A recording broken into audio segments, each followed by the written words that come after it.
Good morning, and welcome to the Sunrise Safari. For those of you who were watching yesterday afternoon's Sunset Safari, you will have known that we were initially plagued by gremlins. The good news is, first of all, the immobilizer is still on the vehicle. We still have that, so Rusty is able to start, as you can clearly see, since we are moving. And as well as that, it seems as though Wendy might even be up and running a little bit later. You know, it is rather dark. I probably don't need a hat. It's just such an automatic reflex. But yes, good morning. My name is Jamie. I have Wium, also known as the wildebeest, on the back with me. Brent should be out later on Wendy, in theory, with one of the other. I'm actually not sure which other cameraman will be out with them. There's been mass preparation this morning. All of us clustered around Wendy, desperately attempting to make a plan to get two vehicles out. But for now, you will be on the back with me. And if you are joining us for the first time, my name is oh no, that's not what I mean at all. No, I've said that already. We are coming to you live, that's what I wanted to say. This is a live safari, so everything that you see is happening in real time, right here and now on Djuma and Arathusa Game Reserves in the Sabi Sands of the Greater Kruger National Park of South Africa.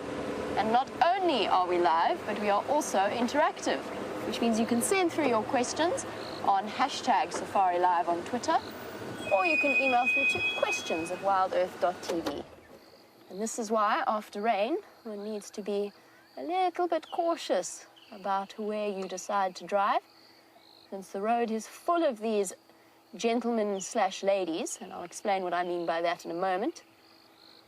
They've come out with the rainfall, an African giant land snail. The reason I say gentlemen and ladies is because there are so few of them, and as you can imagine, being a rather large snail, the amount of distance you can cover in search of mating potential is fairly limited. Good luck, buddy. And as a result, you know what we're going to do? If the light comes back out and we happen to be back in that area, we'll come and look at the track that he left behind when the sky's a little bit clearer. We'll be working on our tracking skills together.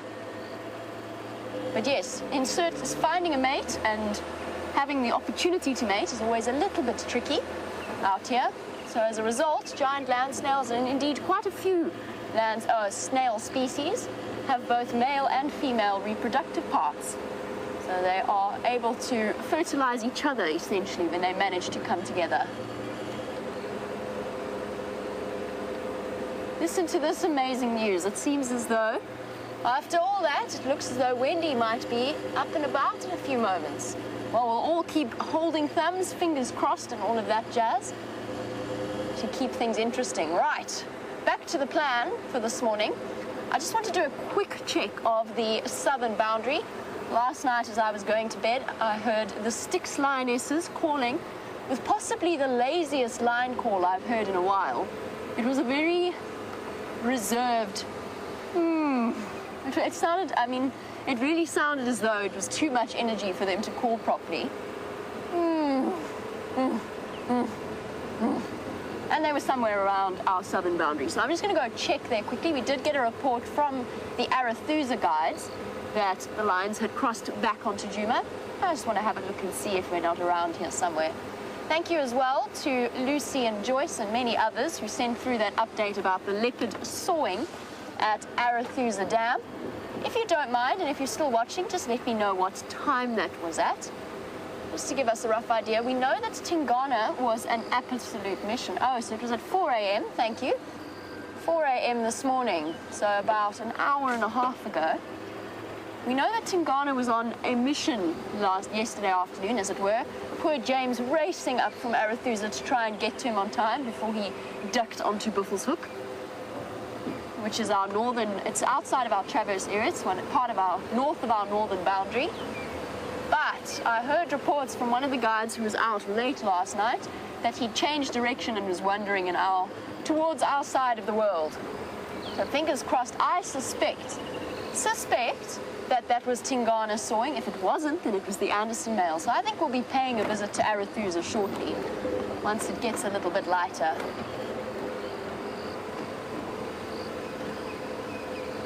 I'm not quite sure what's wrong with me that I'm not wearing a jacket. Maybe it's just because we were rushing around working on the vehicles. But usually I would be shivering away in my seat. It is a very chilly 17 degrees this morning, which makes it 62 degrees Fahrenheit. And yes, I can hear those of you in northern climes chuckling away that I consider that freezing. We are, of course, absolute sooks.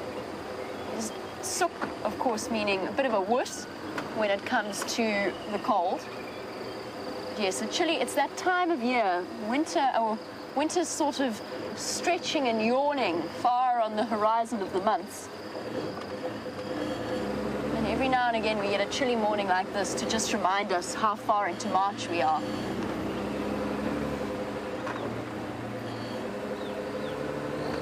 I like that idea. Curtis would like us, Curtis has said, hey Jamie, let's find some wild dogs.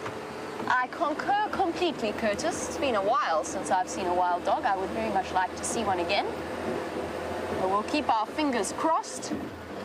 Last I heard they were on Nkoro, but that doesn't mean anything for a wild dog. So Nkoro is a property fairly far to the southeast of our position, but a distance that a wild dog could cover in probably less than an hour if they set their mind to it. You never know when wild dogs are going to pop out. They've got their mysterious ways. And I know I spoke about this earlier, but the reserve that I used to work at, which is not too far from here, had the first wild dog sighting in about 2 years. Now, that reserve doesn't have wild dogs, and wild dogs have never been, or they would have been there 50-odd years ago, but they've never been re-released there because it is a closed system, so it's quite relatively small. Hello, little sleepy Dacre. It's going to be quite dark. It's okay, little one. Hello. Just turning the light off to make sure that it's not too much of an issue at first thing in the morning. There, can you see that glint? The greenness to the eyes? That's just the ever so slight light that illuminates my face in the dark, and that's what those eyes are reflecting. So whenever we talk about the eye shine of an animal, that is what we are referring to. And that greenish sheen is due to the angle that most antelopes' eyes are set at, right on the side of their heads. Good morning, Mobile Station. Setting off first thing in the morning. Must be a scary experience being a little Dacre. Spending the night tucked up, lying down in the bush. Having to be constantly on alert, especially at this current moon phase and with the cloudy weather, which means they can't see anything. Off he dashes. Bye-bye, little Dacre. Well done for surviving the night. You've made it. Chances just increased exponentially. So that eye shine caused, of course, by the tapetum lucidum reflective layer of reflective cells at the back of the retina, bouncing light rays back and is essentially amplifying ambient light. Brent's just trying to get hold of me. It seems as though he's out. Standing by. Jamie, what area are you working? I'm just going south along Weaver's Nest. I'm going to check Gari Main to the west from there and then probably go on to Arethusa. Copy, okay, I'll do better access up to Triple M North. There was a report of those lions crossing back into Weird at some point. I will try and get hold of Chris. To find out exactly where they crossed. Copy that. Last night I heard audio of them calling to the west of Weaver Nest Junction, but they sound as though they might be mobile east. Copy. Good luck. Thank you, you too. And indeed, on mornings like this morning, with the soil all compacted, Brent was wishing me luck, and to a certain extent, luck plays a very large role in coming around the corner and encountering an animal. And then, of course, natural observation. terms of the animals and their movements and what you are listening for. It pays to be alert almost constantly in the bush, not just for animals like the duiker and the kudu that you're looking at now, but also for us in terms of predicting where the animals are going to move to and sort of building up a picture in your mind as to what you think they might be up to. Stunning, tall female in the front, a very young male at the back with those tiny little horns. She just licked her lips. She looked like she was really eagerly anticipating breakfast.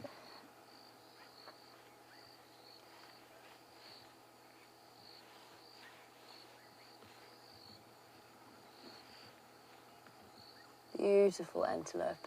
This boy's still got a lot of growing to do.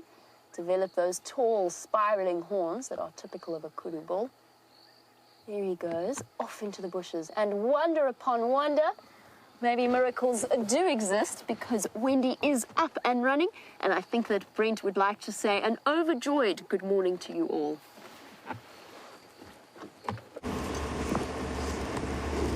An overjoyed good morning to you all. Welcome on the Sunrise Safari. My name is Brent Smith. I have dangerous/dazzling Dave on camera with me this morning. And well done to Dave, James, Wium, Jean-Andre, trying to remember who else, who managed to figure out what was wrong with the Wendler. And it is now up and running. So on yesterday's Sunset Safari, we managed to find Tingana while tracking. Unfortunately, James was very, very far away when it happened, and he crossed into Buffel's Hook. So fingers crossed that that sneaky cat has decided to come back onto Djuma. So we're going to go check around the northwestern corner to see if there's any sign of him coming back into Djuma. So wonderful morning. It's a little bit overcast, but there is some blue sky showing. I think we might be finished with the rain. It's about 17 degrees Celsius, which is in the early 70s Fahrenheit. So a very pleasant temperature to be out, and hopefully you'll be greeted by a burning ball of fire in not too long. So let's get going. And if you want to ask me any questions, please feel free to do so. You can pop me an email on questions@wildearth.tv. But if you're more technologically savvy, you can just whack a hashtag on @SafariLIVE on Twitter, and hopefully that question will get to me. So we do apologize that sometimes we don't get to all your questions, but we do get a plethora of questions every single safari, and we try to get through as many as possible. So let's get going. Hopefully we are going to find lots and lots of wonderful things, and I'm very excited to be out here and very excited to have you on the back of the vehicle.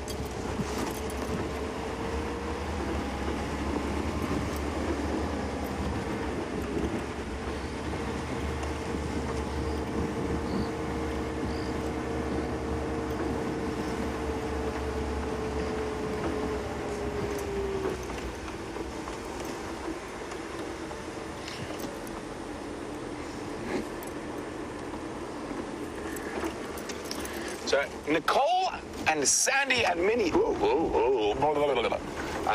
others are slightly confused about daylight savings time. To be honest, I'm also very confused about daylight saving. But what it means is we actually are not changing our times here in the bush, but we will be.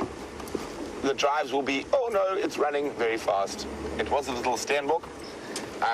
It means that the sunrise and sunset safaris in the North Americas will be an hour later. So an hour later than they are at the moment. And Canada, final control slightly confused. I said the North Americas. Canada fits in the North Americas. So in case anyone was confused, Canada is and the US will be an hour later. So the last place that monstrous male leopard Tingana was seen was crossing the boundary about parallel to us now. But he is a wanderer, so I'm hoping he meanders back. So we're going to start going very slowly because the light's still quite bad, and hopefully we're going to see a beautiful pug mark in the soft sand on the access road. And in the distance, we can see the lights of Kwatile, the closest sort of big village to us. You can see no one's awake yet. The lights are still on.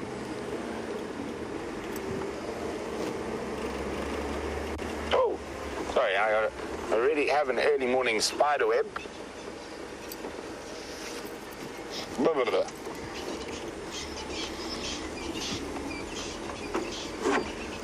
Well, good morning, Lucy in Indiana. Lucy would like to know how the roads get named. Well, this particular road we are traversing at the moment, Lucy, is called WildEarth Access. It is the main entrance road into Djuma and to the lodges, and it runs directly from the gate all the way up to the lodge. Most of the roads here have been named long before SafariLIVE started, and they would have been named by different guides, trackers, landowners over the years.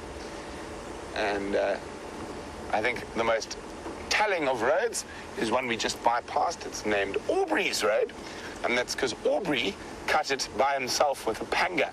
If you're not sure what a panga is a machete. So that road was made about 25 years ago, and that's how long Aubrey's been on Djuma. So incredible to be able to share the property with a man with that wealth of experience. Okay, so Dave, are you looking for leopards? Oh, yes. Yes, I'm not going to get as quiet as lovey-dovey and cozy as Dave and James did last night. I don't want to affect their special bond. So you just stay behind the camera today, Dave. Brent and Jamie. Standing by and speak of the devil. What's the update on what position those lions crossed last night? James, I just heard when I was driving back from Ingers that they had crossed. I'm not sure where. I'm waiting for Chris and Lex to get mobile. They were the ones who were looking for them last night. Okay, copy, thanks.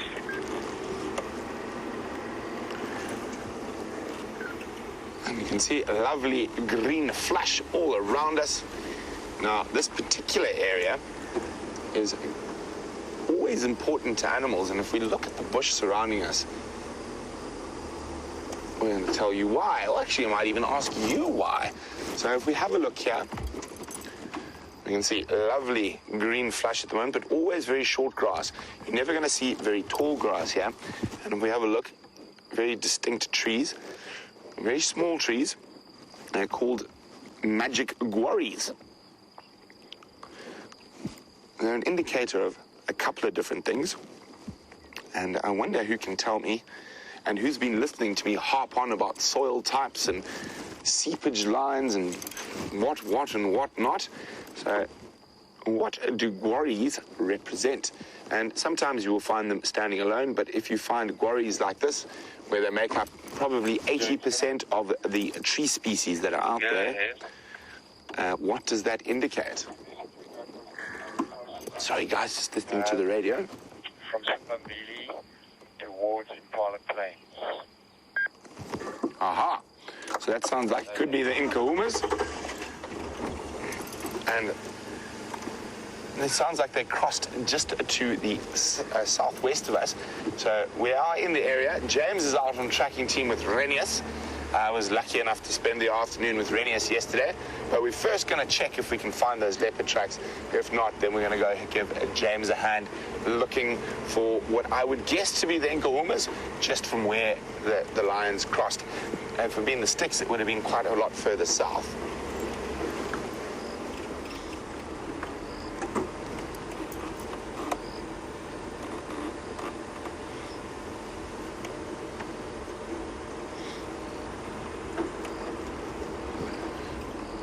Chatting about lions, Zoomy Mike's got an interesting question.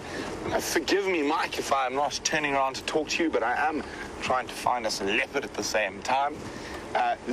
Zoomy Mike's wondering, why are groups of female lions called prides and males called coalitions? So, the main reason would be that all the pride structure is generally made up of related females, whereas coalitions are not always related males. And a pride will generally last a lot longer than a coalition. prides can go over generations, where a coalition is generally a single generation. So, for example, a great example of that would have been the Matimbas. Were originally a coalition of 5, if I remember correctly, and they split into 2 and 3, but they are now coming to the end of their tether, and it's only been 4 or 5 years. Yet the Nkahuma pride, or the Styx pride is probably a better example because I know a bit more about them. I was seeing Styx pride back in 2005, and I know they were being seen for quite a long time before that. So if we look at that, the prides are generational, made up of related females, where coalitions are made up of related males, sometimes unrelated males, and they last 1 generation, whereas prides can last multiple generations of cats.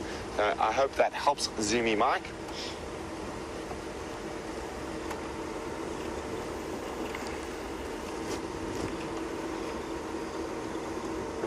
So no sign of a leopard yet, but we are keeping our eyes peeled.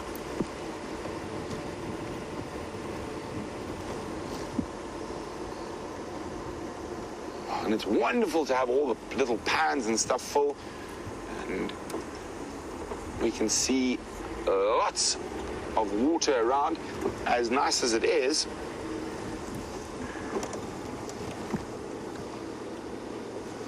here we go.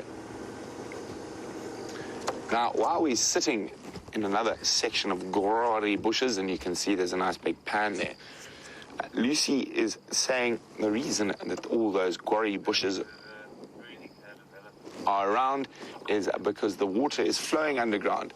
That is correct, Lucy, but we're sitting on top of a crest now, and the water will seep towards both sides, but the main reason we're sitting on an area that's full of quarries, if we look, Dave, at the soil here, here's an actual perfect example. So you see the whitish part is sand, but we also see dark parts of soil. So generally, these are what you would call duplex soils, and they're very good for grass. And the reason they're very good for grass is because they hold water. So there's a shallow sandy layer on top with a thick clay layer underneath. So the water only gets as far as the clay before it stops going down and then starts moving laterally. Now, the gori bush is a bush that can deal with high water tables. Most other trees would probably expire in such situations. So here we go. And that is why you find gori bushes on that specific type of soil. Well done, Lucy. And Dave, let's continue on. Unfortunately, so Julie and many others also got that answer correct, so well done to you guys. It seems like you are paying attention when we waffle on for hours upon hours.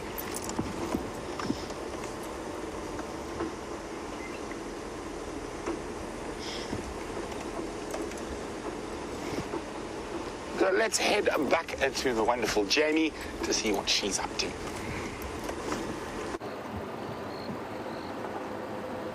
On our search for these lions, I've just heard a report from James that there is a lovely herd of elephants sitting on Triple M, which is one of the main roads that runs between Djuma and Arathusa. So we're going to slowly make our way there, checking very carefully for lion tracks.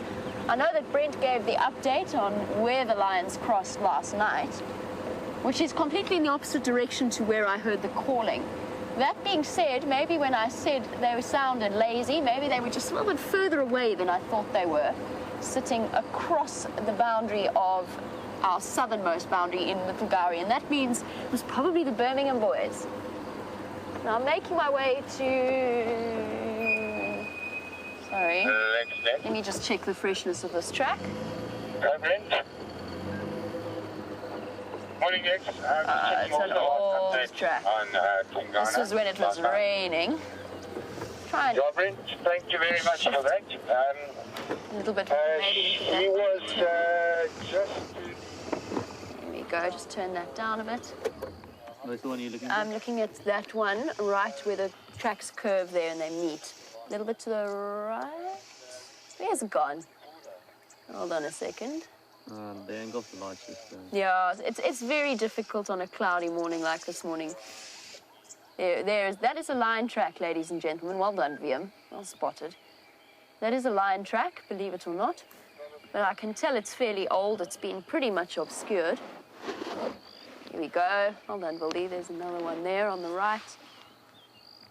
Barely indistinguishable in this sort of light from the tracks of the vehicle. The tricky thing tracking in this light, Brent actually, thanks, Wium. Sorry about that. Threw you a bit of a curveball there. Bit of a tricky thing tracking this light. I know Brent was beating himself up the one morning that he missed those tracks.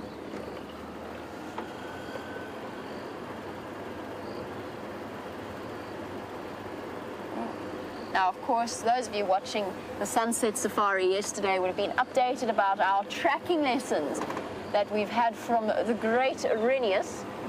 And Renius we're incredibly, little snail, go between my wheels. Renius, of course, is probably one of the best trackers in the world, if not the best tracker in the world, a world expert.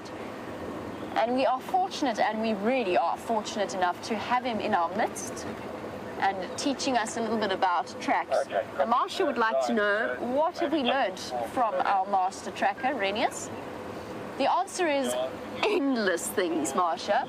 But what I think has been our primary lesson is it might be time to refresh ourselves on some... There's a line in the road. Marsha, there's a line in the road. I'll get back to you in a moment. Hello, girlie. I love the way Wium says that so calmly. It's happened quite a few times before, where Wium's just like, wild dogs, lion, leopard.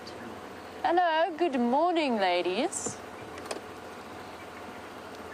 Stations 3 Mufuzzi and Gala, static on Gowrie Main, very close to the junction with Triple M. Okay, so I did hear them calling. Hello, ladies, and a very good morning to you. What do we think, everybody?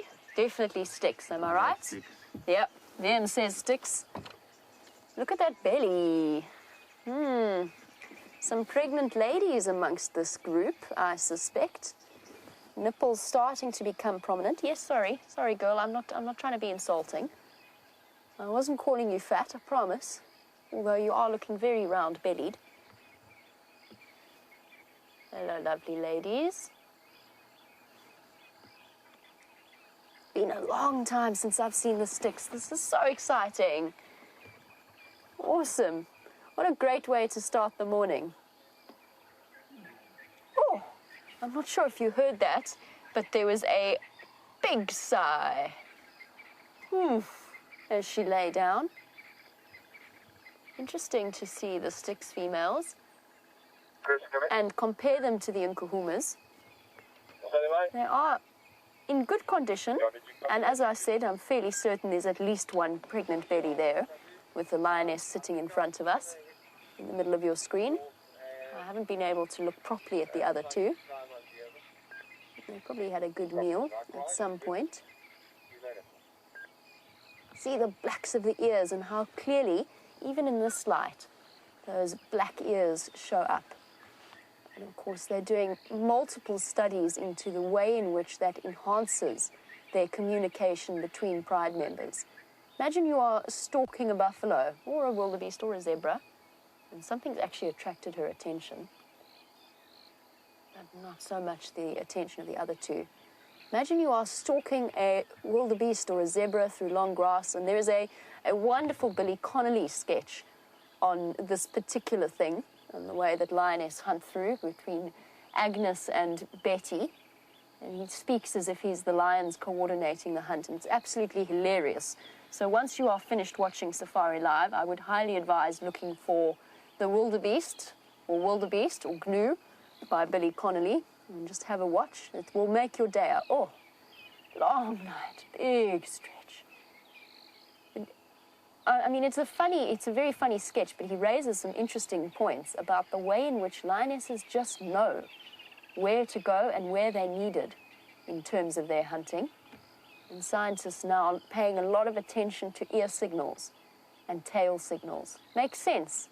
The important parts of the visual communication of an animal. What do you look at when you look at an animal's mood?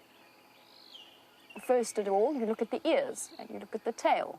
An angry cat, and many of you will know this from your pets, an angry cat thrashes its tail. Or is she going to call? Or is she just getting comfortable there on the dirt?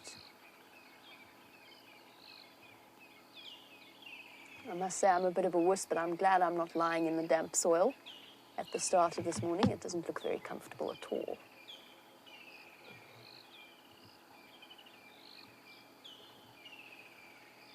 Stretched out. You will look at the tail. You will look at the ears, the way in which cats, dogs, horses, elephants, everything is communicated by those ears. So as soon as you've got flat ears sitting back on a head, you already know that you've got an upset animal on your hands.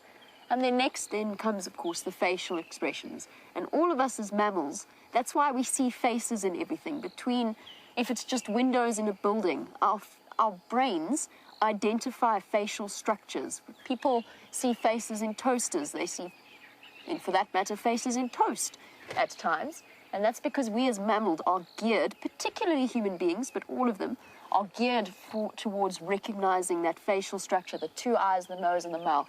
It's one of the crucial hardwiring parts of our brains. And I know James mentioned the fact that we are such compulsive people watchers. Even in the bush, when you drive into a sighting, guests can't help but look at the other vehicle approaching, no matter who it is and no matter what the animal in front of them happen to be doing. It's instinctive. There is a biology to it that would equally apply to the lions themselves. They're looking exhausted. I wonder what these ladies were up to today. Or last night, sorry, is probably a better way of terming it. Now, I've said that I think that they are pregnant.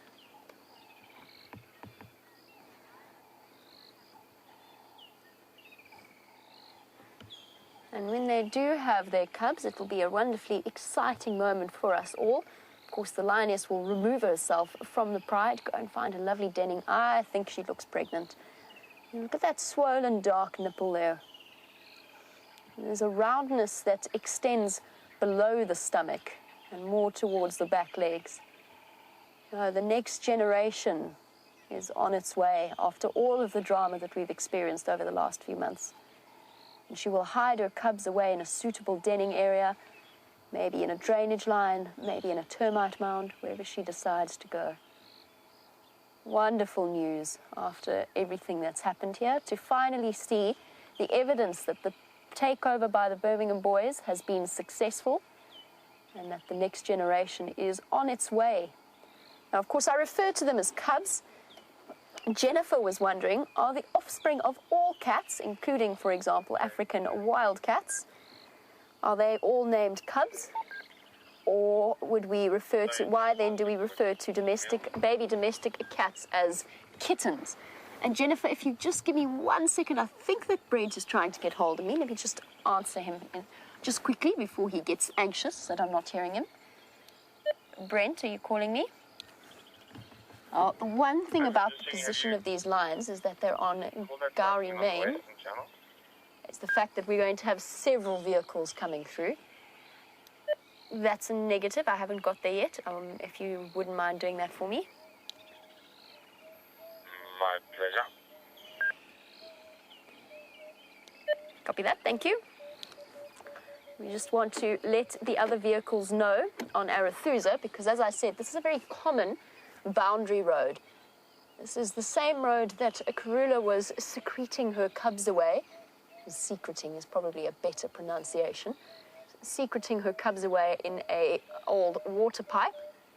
A very interesting choice on her behalf and the behalf of these lions. The lions, of course, not at all bothered by the constant flow of traffic, but what that means is that probably our time with these lions for now is limited, but we can always come back and view them later. But we're not in a rush. I'm just letting you know that over the next few minutes, there might be other stations deciding to respond. Okay. Jennifer, just to go back to your question, sorry, my train of thought got completely interrupted. Jennifer was wondering about cubs and kittens. Jennifer, it's not just domestic cats where the babies are referred to as kittens.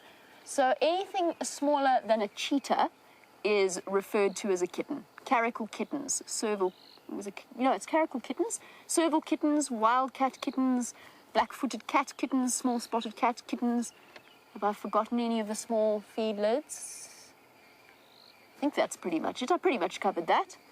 Here we go. We've already got another vehicle coming across to join us.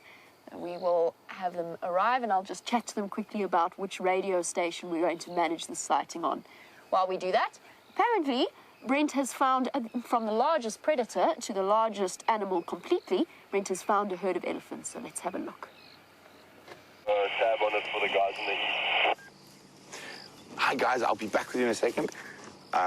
Copy, Sean. No problem. I'll let her know.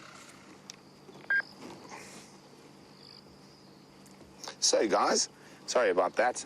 Just chatting to the guys from Arethusa, letting them know that Jamie has been very clever and found some lions. And we're just going to move around to have a look at these great grey behemoths, also known as the African elephant. Jamie. Standing by. Jamie, just to let you know, Sean from Arethusa would like to come join you on Gari Main, and he'll probably be there in the next 5 to 10.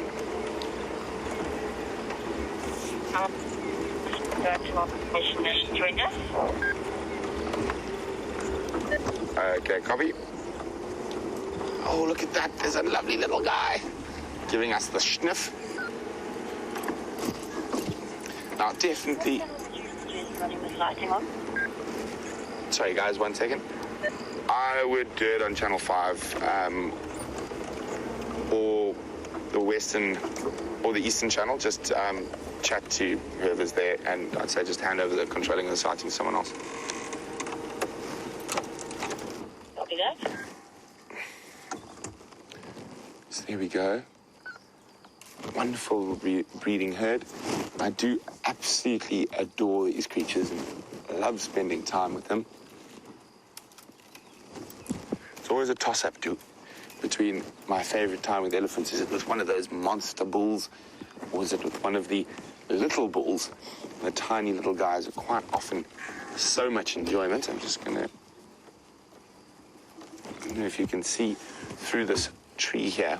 There's a little guy there, busy mastering the use of the trunk. Hopefully he will come out shortly. Here we go. Looks like getting the hang of it. It's probably around 6 months old now.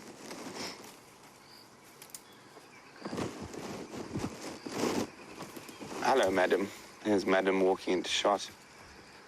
You can see that very sharp-shaped forehead, if we go up there. See that of a female elephant, very angular compared to a bull. That's very round. Oh, here he comes. Hello, little monster. And looking at that head, little monster is a lady. You can see it's not quite as prominent in the adults yet, but she's definitely got that little angle. Oh no, Ellies, don't go that way. It's amazing how they just are able to sniff between all the branches and pick up the most succulent little things that are around.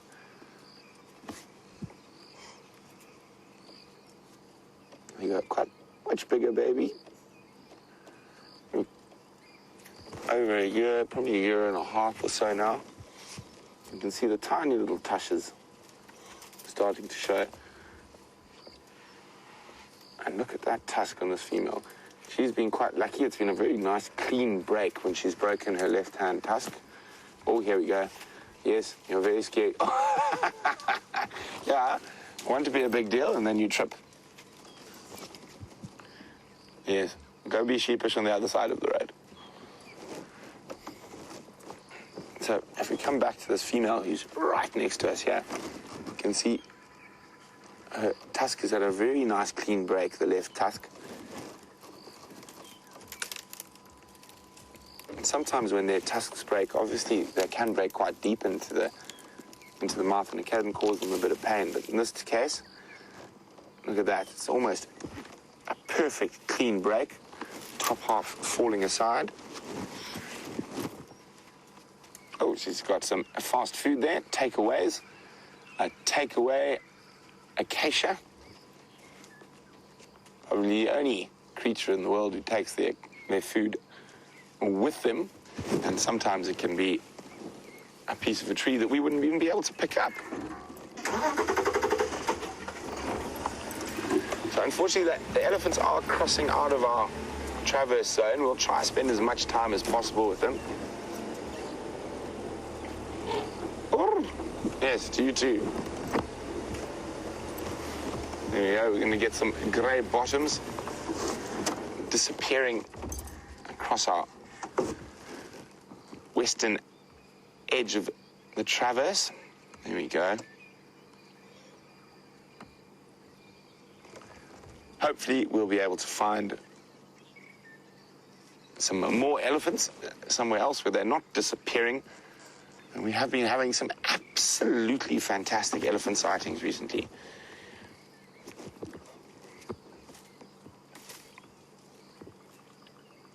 Copy that, Brent. No. Sorry, guys, I seem to have a problem with my communications. Okay, so while these elephants disappear, let's jump back on with Jamie and see what the lions are up to. Now just have a look at this and imagine the kind of day that this little tortoise is having. Stumbled right on top of the lionesses. I wonder what's going through its little head. Fascinatingly bright shell. It's a hinge tortoise. It's a Styx hinge tortoise, but it's a very young one, which is why it's so brightly colored. Yes, little tortoise. Bravo. I think perhaps that was a good decision. You're about the size of her foot. In fact, you might even be smaller. Time to go. Time to go indeed. Racing away at top speed for a tortoise. Believe it or not, that little one, small as it is, probably about 2 years old. Here it goes. They're very slow growers. I wonder how it's feeling. You know, when you're that low to the ground, even spotting a large cat in front of your face is a bit tricky. And this little one appears to be fairly disoriented. It hasn't quite decided where it wants to go. It's probably feeling a little bit cold as well. Marsha, you wanted to know what we learned from our master tracker, Renius. Here is one example.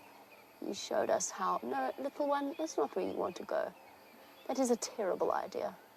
No, that's not Mom. Definitely not Mom. Oh, and right past her nose as well. I don't think she's going to do anything, though. I think she's just going to ignore it. I hope she's just going to ignore it. The bravest, I'll leave it to you to decide, is this the bravest little tortoise, or is it the stupidest little tortoise in all of Africa? Either way, safely past one lion and on to the next. What will happen? Will our little tortoise friend negotiate the obstacle course that life has thrown his way? Tail twitching.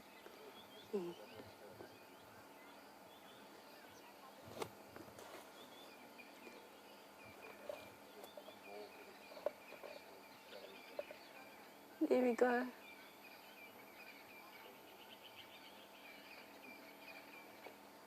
The tortoise making its way closer and closer to the next lioness. In fact, looking as though he's about to go and snuggle up to her. Might even be seeking warmth, you know, funnily enough. As I said, it's a chilly start to this morning safari. And the lion is exuding warmth. I don't think he's going to go cuddle her, though. And Eric, who is watching us all the way in Ohio, tells me that he has a blind friend and that she really enjoys the live safari's description of the beautiful environment in which we operate. Oh, tortoise. The anticipation's killing me. I think these lions are too lazy to do anything about it, but he is very fortunate that this is not a young male. If this were a young male lion, he'd find himself in a far stickier situation. No, little tortoise. Not where you want to be.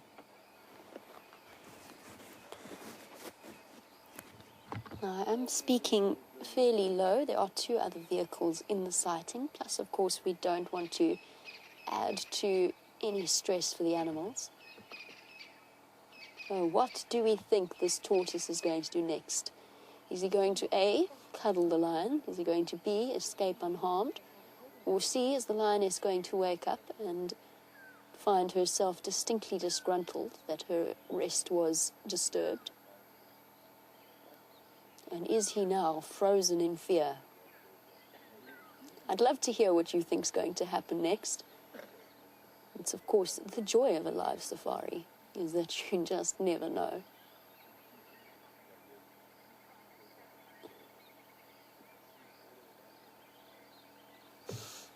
Natasha is saying that Natasha is on the side of the brave little tortoise, says that he's very brave. He's obviously defending his territory. Natasha, maybe he is furiously shouting at the lions in his little tortoise voice, telling them to go away because this is his patch. I've seen Styx hinged tortoises fight before, but that's usually fighting each other, not picking a fight with a large female cat. Oh dear. Frozen. What to do? Where to go? At least it's warm here, I guess, for our brave little tortoise. I'm not sure. I'm still on the side of a slightly dumb little tortoise. Now, male lions, young male lions in particular, are incredibly curious. And in general, tortoises that have had an encounter with lions are usually ones that have encountered young males that explore their new world with their mouths. This tortoise is not only either brave or stupid, but also very, very lucky that he picked his battles. This lioness, just while we've got this lovely view of her underbelly, look at those swollen nipples. Now that's almost a sure sign that a pregnancy is reaching its later stages. So over the past 3 or so months, she's been feeding the babies inside her, and they will be making their way into the world fairly soon. I'm just trying to see if there's any waxy coating. It doesn't look like it. So birth not yet completely imminent, but definitely a possibility. And this lioness in front of us as well also looks to have... Yes, also looks as though her nipples are swollen. No suckle marks. Babies have not yet entered our world, but they are going to soon. Oh. Oh, oh, oh.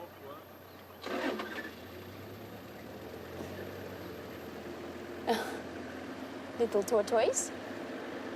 Foolish little tortoise. I'm just going to say a quick good morning to Sean and Brett. Hi, guys. Good morning. How are you? Chilly, how are you? Good, thank you. Oh, hi, Wium, and you face. Sean. Sean, what's the lineup like? It's just Rodney coming. Oh, okay, perfect. All right. Lovely diesel fuel. Thank you. My best. He likes pink roses. Little tortoise once again escaping the notice of the lioness, although he nearly got an unintentional warm blanket of lion leg. Just to finish off with our discussion about their pregnancy, apparently some of you believe that you can see the cubs moving. Jen B, you were wondering, you think that you can see cubs' movement? It is possible if it's a late-stage pregnancy, just like with human beings. You start to see the movements of the babies. Jen B, there's 2 possibilities. One is that the cubs are moving. The other is that as a natural byproduct of their digestive processes, it could also, and I can't phrase this delicately, it could just be gas that's bulging through their stomachs. Hard to tell. I think let's go with the cub option. That's a far more appealing prospect as to an explanation of her abdomen movements. Actually, difficult now that they're all empty. Yeah, I think this one here, they got bigger teeth. I must say that to me the Styx females are slightly scruffier looking lions than the Nkuhuma females, but most of you would have seen the enlarged elbow on that female while we were watching the tortoise situation play out. And Heidi in Las Vegas has asked about it. She was wondering if it's a cyst or a growth of some kind. There's a couple of options, Heidi. It could be a cyst from an injury that has formed a sort of an infection layer where the bacteria has developed into an abscess or a cyst around her elbow. It could be a benign cancerous growth on her elbow, or it could be a lesion due to a secondary effect of a TB or tuberculosis infection. So that does happen. Lions in this area can be carriers of tuberculosis and often are, as are buffalo, kudu, and most of the different animal species. It is a naturally occurring disease within their population, and it doesn't necessarily do them much harm. It might weaken them ever so slightly, but for the most part they are adapted to, big yawn and a big stretch. Their bodies are adapted to dealing with the disease, but occasionally they get lesions connected to a little bit of an outbreak of TB. Up you get, girl. What's up? Feel the same when I wake up in the morning. And large ladies. Doesn't even get up to have a wee. Now she is doing what lions do best. They are known as lazy lions, and sometimes that reputation is fairly well earned. When you cannot be bothered to get up and move whilst urinating, you have a well-deserved reputation for being a bit lazy. Girl? Really? Really, girl? Sometimes, I guess when you've got to go, you've got to go. No, that's just lazy. No, that is just lazy. There's no getting around that. She's now lying in it. And that, ladies and gentlemen, is why lions tend to be fairly smelly creatures. Sitting in the puddle.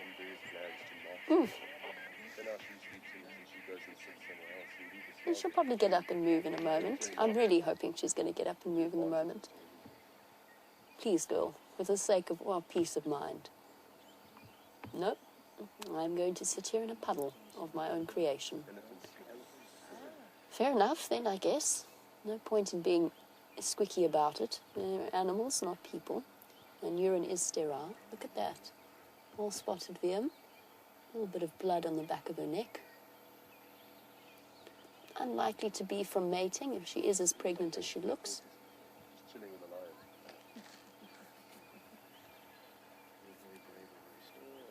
He doesn't know what he's sitting next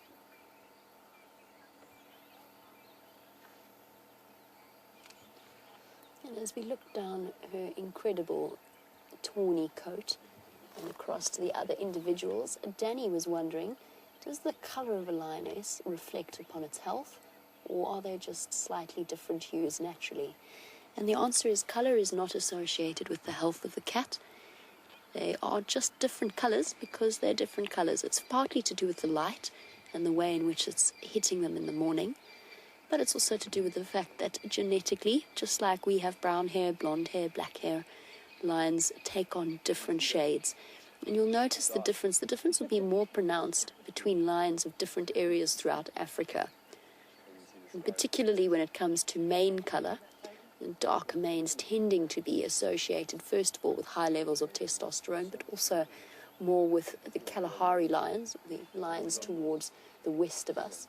Whereas lighter colour manes tend to be, and I'm using tend to be very carefully, bear in mind that there's no general rules. And she's definitely got a couple of scars and scratches there. And those tatty ears come from the biting flies that come and suck the blood, the stable flies. So Danny, it's just a property of genetics, just like Amber Eyes has amber eyes. Oh, big yawn. Was it exhausting? Did you have a long walk last night? Obviously so. Maybe she's just got a case of a very pregnant stomach and the impact that it naturally has on her bladder. Can't believe she hasn't moved yet. That cannot be comfortable.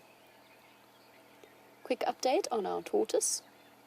Our tortoise's rite of passage, as has been suggested. Still there. Still in exactly the same place. Peggy, you suggested it was a rite of passage for a young tortoise. Sort of an initiation of some kind. He's still there. He, she is still there. Possibly frozen in fear, possibly not. Possibly just enjoying the warmth of the lion in the morning sun. And how well timed was that? Sun rays peeking out over the horizon.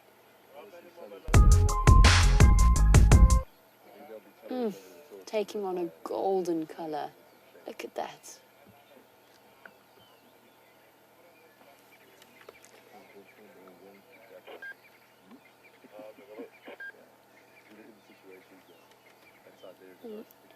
Ellen, who is watching all the way in Arkansas, Ellen was wondering, could the tortoise be drawn to the lion due to sort of gnats and fleas and ticks in the lion's fur?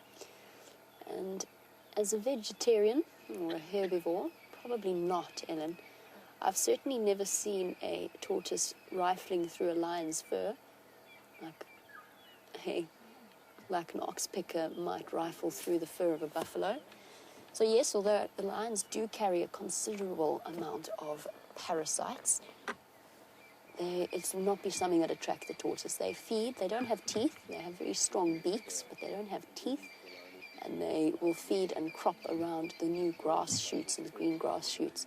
And on that note, those of you planning trips to Kruger for the next few months in this drought, please be very, very careful of the tortoises on the road.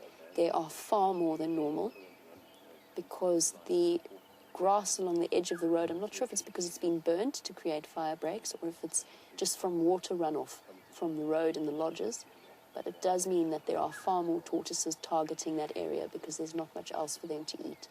So heads up, beware the tortoises on the road in Kruger at the moment. Of course, always be aware of tortoises in the road. Don't want to run over them. Just an interesting point. Oh my goodness, hello son. Oh, my retina, my pupils doing a serious job of suddenly contracting themselves. So Clan Wild Fury, since you are here and you've just watched me be blinded by the sun, you were wondering if it is really live. Well, Clan Wild Fury, yes, sorry. Take a moment for my pupils to adjust. Yes, it is absolutely live. My eyes are now watering. We cannot edit and we cannot script anything that occurs on our live drives in this way. So yes, we did just get lucky enough to come around a corner and find ourselves lions. Joining us live, and Clan Wild Fury, not only are we live, we are also interactive. So if you would like to jump on board with us twice a day, every day, one drive in the morning and one drive in the afternoon, you can learn all that you would want to learn about the amazing animals. Oh, tortoise, what you doing? Where are you going? Clan Wild Fury, it is as much your guess as mine as to what happens next. Oh, sorry, Ellen, I was in the middle of answering your question. Ellen, I think it's more attracted to the warmth. I genuinely do. I think it woke up cold and it's looking for warmth. It is now finding itself under the leg. Well, this to me is an absolute first. I have never seen this. In all my time in the bush, I have never seen a tortoise attempt to cuddle a lion. So I guess it was option A. I think that was what option A was. I've already forgotten what options I presented you with. That's incredible. I have never seen a tortoise do that. Where to now, little tortoise? What's your plan from here?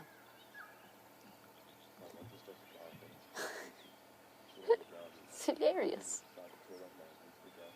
Well, I suppose at least it's cozy and warm. We'll keep giving you regular updates as to what that tortoise decides to do. So, Ellen, yes, I think it's more attracted to the warmth rather than ticks or parasites. Lions generally although they carry ticks, especially around their eyes, their face, their ears, and underneath the tail and the belly, although they carry ticks, unlike animals like impala or buffalo, they definitely don't show the same level of patience for oxpeckers. So as predators, that applies to all of them, they are never ever going to let a bird come and sit on them and physically remove those ticks and parasites. I think the tortoise is just attracted to the warmth. And Marsha, I was also busy mentioning what Renius taught us about hinged tortoises. Maybe because he showed us this hole in a termite mound where hinged tortoises live. I had no idea that that was where they settled down. He taught us how to recognize a tortoise-shaped hole. And maybe that's where our little tortoise was hiding for the evening. But what they'll do is we're getting almost to that point where estivation will start to occur.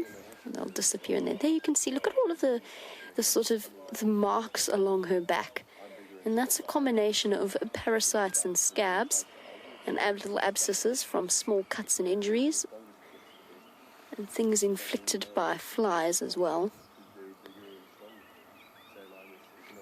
Not as sleek, perhaps, as the Nkuhuma lionesses, but definitely incredibly resilient after all that they have been through as a pride. And there, those beautiful feet. We stopped earlier to try and look at their tracks in the mud. It was difficult in the grey morning light, but the sun is out, the sun is shining, the birds are calling. There's a black-crowned chagra making a racket.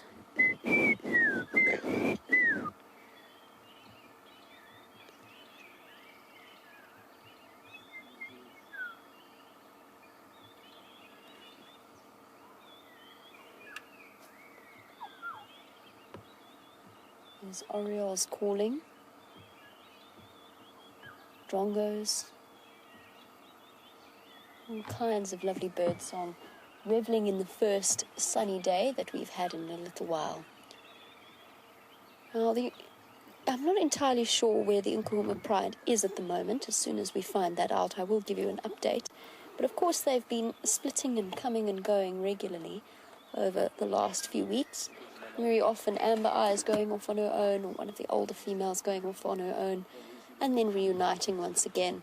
But Mark was wondering what would happen if the one lone Nkuhuma happened to encounter the Styx females.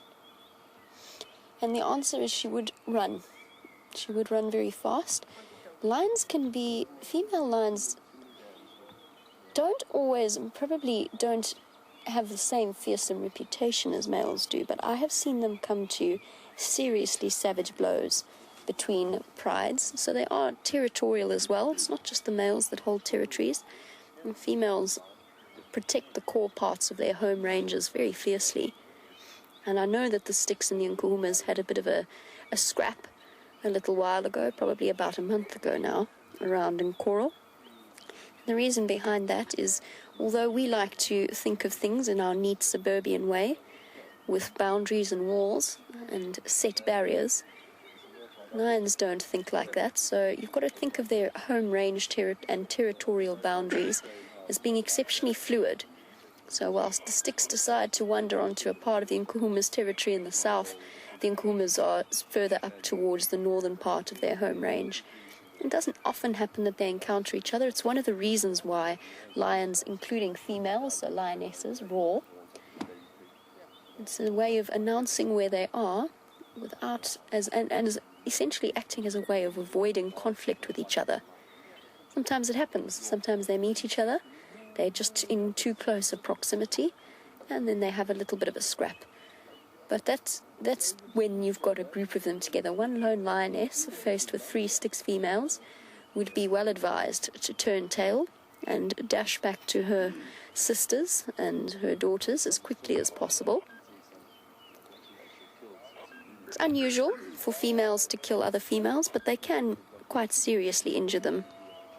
She's having a jolly good clean of her front legs, and her front end seems somewhat superfluous if you're going to... Cheers, Sean. Bye-bye. Enjoy the rest of your morning. And you too. Cool. Stay safe. Will do. Cheers.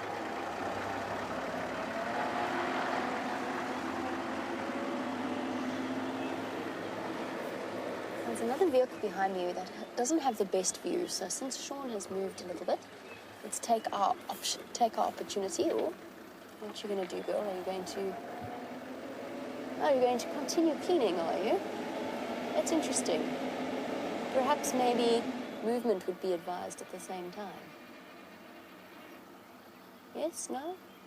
No? Okay, fair enough.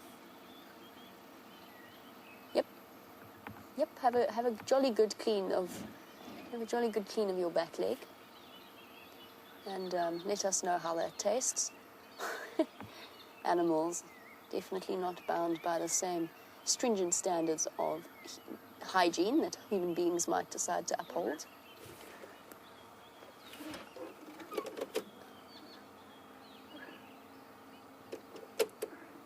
I just want to check with the guy behind me. Can you see?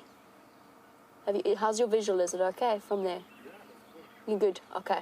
You happy if I don't move forward? Sure. Thank you. Sorry, obscuring your vision of the lions completely. You probably didn't need the top of my head there. A bit tricky to turn around, though. I've said that they're scruffier than the Unkahumas, but Joanne was wondering, do I think that they look bigger than them? Sure, Joanne, it's so hard to tell. Yes, I actually think I agree with you, particularly with the two females. This one that's licking... Oh, look at that injury on her foot. She's had a bit of a knocking about, nothing serious. She's got a couple of fresh wounds, one around her ankle there, and then one, of course, in the back of her neck. Could even be inflicted by the rest of the pride, fighting over access to a kill. Nothing serious. She will heal up from those incredibly quickly. Resilient as always. The animals out here showing far more resilience to germs and infection. And although I have mocked her hygiene standards compared to ours, they are far more resilient than us, probably because they don't have such strict hygiene standards. They've been building up immunity since they were born. Unlike us that disinfect everything and do not expose ourselves to the natural germs of everyday life. She, on the other hand, will heal up that scab and escape secondary infection and be better within the next few days. Ooh, giving those toes a jolly good clean. That's important what she's doing now. Sorry, Joanne, I haven't forgotten the question. I will get back to you in a moment. She's just been fairly entertaining. She's cleaning her around her claws and the claw sheaths. And that is important due to the fact that the claws are tucked away in a cartilage sheath in her paws. And if she were to allow those sheaths to become clogged up with dirt and stones.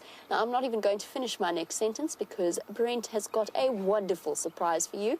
One of our different large cats. So guys, we've just heard all these monkeys alarm calling, and I've just spotted, we're going to try to get a bit closer now. It looks like a female leopard through the bush there, slowly moving. You can hear the monkeys all around us. So let's get a bit closer. I think it could be Karula.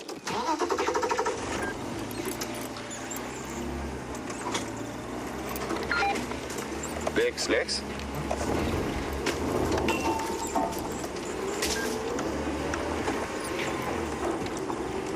It's so exciting, guys. Trying to relocate on that now. So carry on until you get to... So, sorry guys, I just got to be on the game drive for a second. But look, there she is. It looks like a female. I think just from where we are, it is Karula. So she has moved to a den, which is great news because it was on a really public road. There was lots of traffic. But she's now away from the den, out hunting here on the crest. There she is.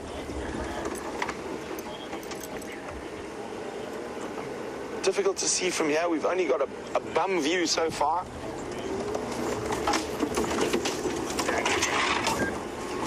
Okay, copy that, John. That'd be super, hey? I'm just going to go to your dance dam quickly. Here we go. And, I'm pretty sure it is Karula. there. So the monkeys you can hear behind us told us exactly where she was. Because where do you want me to check now? She's found a nice bush to rub against. I'm just going to take this opportunity to get around. So that is a cissus, and it actually smells quite a lot like cat urine when you break up those leaves. Oh, and look at this exquisite morning light coming through. Couldn't ask for a better time to find a leopard than in this beautiful early morning. And I'm so excited to see the queen. I feel like I've been missing her.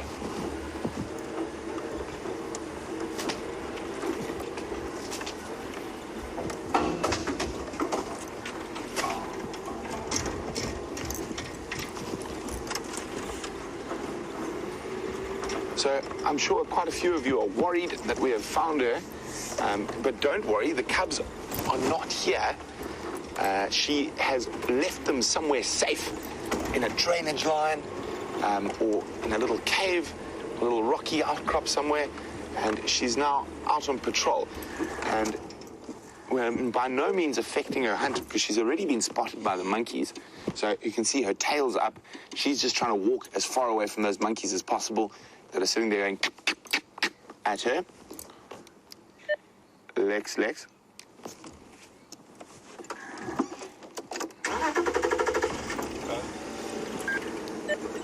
we've located Karula between Drakensberg and Kwatile. She's now mobile east towards Kwatile between Mumba and Central Junction.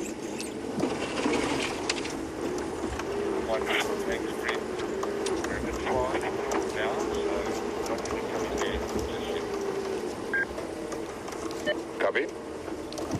So we go. Watch out, Dave. There's a big branch coming.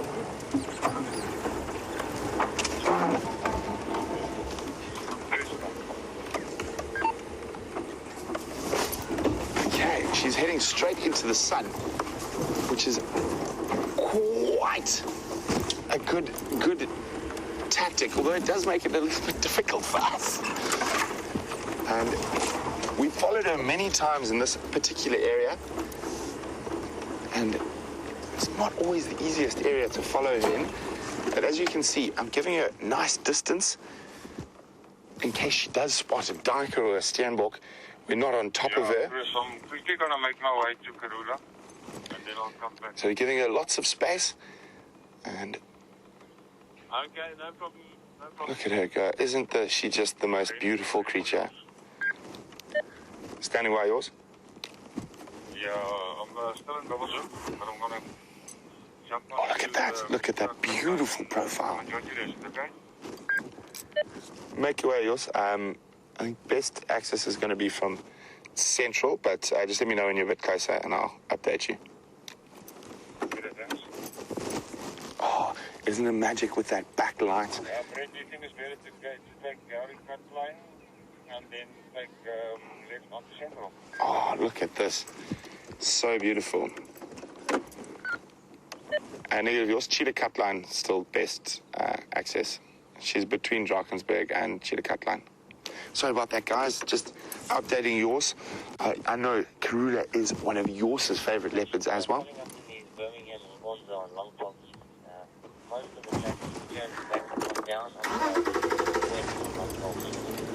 Isn't this amazing? We've got a double cat bill live on Safari this morning.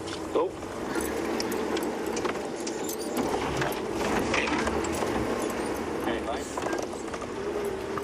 And yes, it is Saturday. Saturday is Catterday. Or was today Sunday? I can't remember. We get very confused about it. Oh, the elephants have made some alterations to the ground here. So, unless she stops, I am going to keep a nice distance from her, as we would normally, just to making sure she's got the best possible chance at hunting. And as I said, the monkeys are still alarming, although she's dropped her tail now. But the most incredible thing about vervet monkeys is, I mean, they will often alarm at something that's possibly even over 1 kilometer away.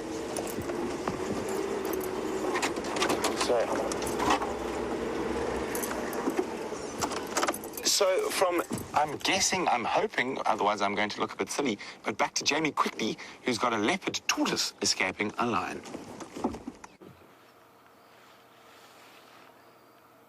Our lioness rolled over, and look who is making a break for freedom. She spotted him. Lucky for him, she's not terribly interested in what he's up to. Run, little tortoise, run. I genuinely think he was frozen in fear there. But we just had to, as wonderful as it is to see Karula, we just had to give you the end part of our tortoise saga. A first for me in the wild. I've never seen a lion and a tortoise cuddling before. They were not, of course, cuddling. I think that tortoise just got very, very unlucky. In the meantime, our lovely lioness is continuing her ablutions in the morning, still sitting in the middle of the puddle. Oh, there we go. Thank you, girl. That's a relief. And yes, seeing her stand up, Joanne, I think they are bigger. I actually really do. At least this lioness is. They are taller and almost stockier. Hello, big girl.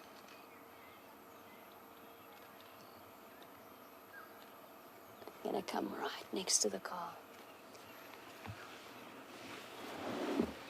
Hello, big girl. So comfortable with our presence. And off she goes to find another more comfortable spot, hopefully this time urine-free and not as soggy. Right, Brent has relocated Karula, and she is sitting beautifully up on a termite mound, so let's jump on the back of his vehicle. So we're still giving her nice distance, and she is continuing to move towards the east. Now, this is quite a good hunting technique. So, of course, if an animal like us looks into the sun, they lose their vision for a little bit. So, showing a bit of her feminine wiles. And as you can see, we're still keeping a nice distance from her while she's hunting. We're not going to go too close. If she stops on top of a termite mound, I will go closer so we can get a lovely view of her. But it is just absolutely magnificent to watch this supreme predator stalk through the African bushveld in this incredible morning light with this lovely green flush that's all around us. I'm so excited. I feel like I haven't seen Karula in an age.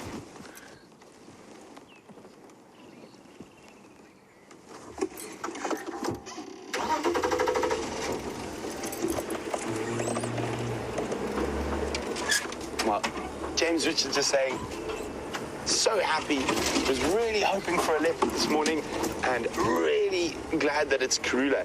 We all love spending time with the Queen of Djuma, and I know a lot of you have been watching her for many years.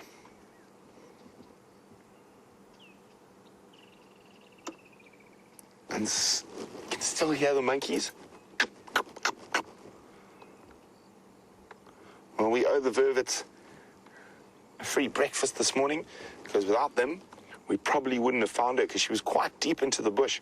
And we just saw where the monkeys were sitting and looking down into the bush. And we just followed on, watching where the monkeys were looking to find the queen. I love the way that tail just flicks side to side. Now, there's a lot of different theories about why a leopard does that. I think it's concentration, personally. But you will see quite often when she has been spotted, even if she's just been spotted by a bird, she'll put her tail up. And that's almost a signal to a lot of animals like, listen guys, okay, you got me, I'm out, I'm not going to try to eat you today, but watch out for tomorrow. You can see how the ellies, all this dark ground around us, the elephants have been digging profusely. So we're going to keep our distance from her while she's hunting, and while we do that, let's go have a look at some licking lions.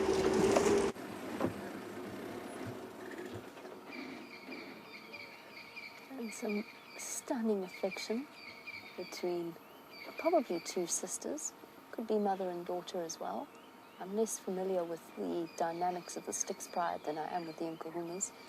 Either way, it's always a special sight watching lionesses bond like this.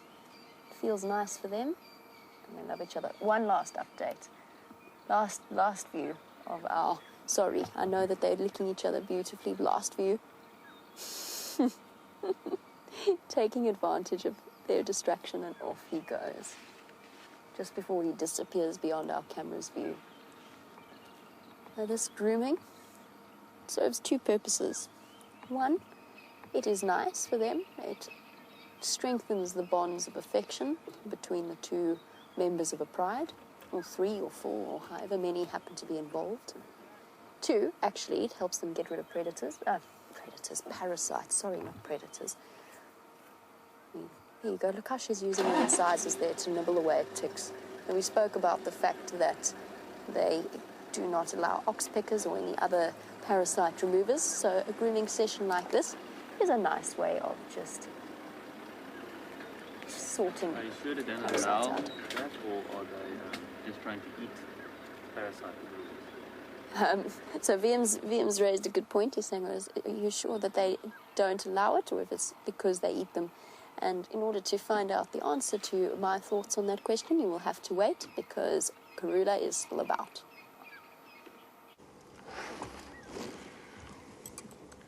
So, for a second there, it looked like she might have seen something, but then I just noticed she smelt something. As you can see, we're still keeping our distance here. I think she, from what I can see from the tracks from this distance, she smelt where Steenbok was sleeping. So she's now zigzagging in true Karula fashion, looking for where those Steenbok might be.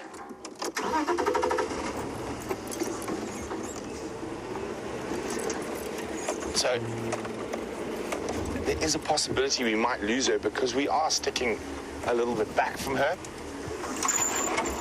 But we will try our best to stay with her and not interfere, as we always do.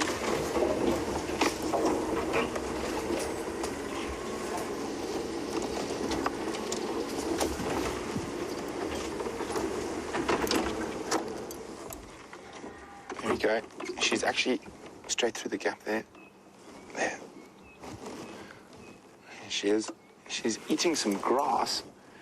And you do see the predators do that. It aids in their digestion. And Maggie's just mentioned what great shape she looks in, especially for a lady who's got little cubbies to feed. And that is very true, Maggie. She is looking in magnificent condition.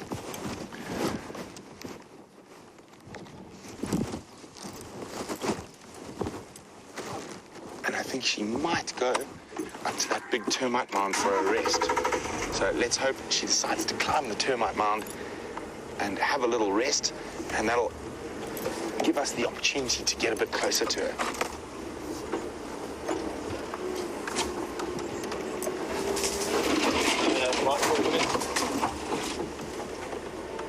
Standing by. No, you picked up on the...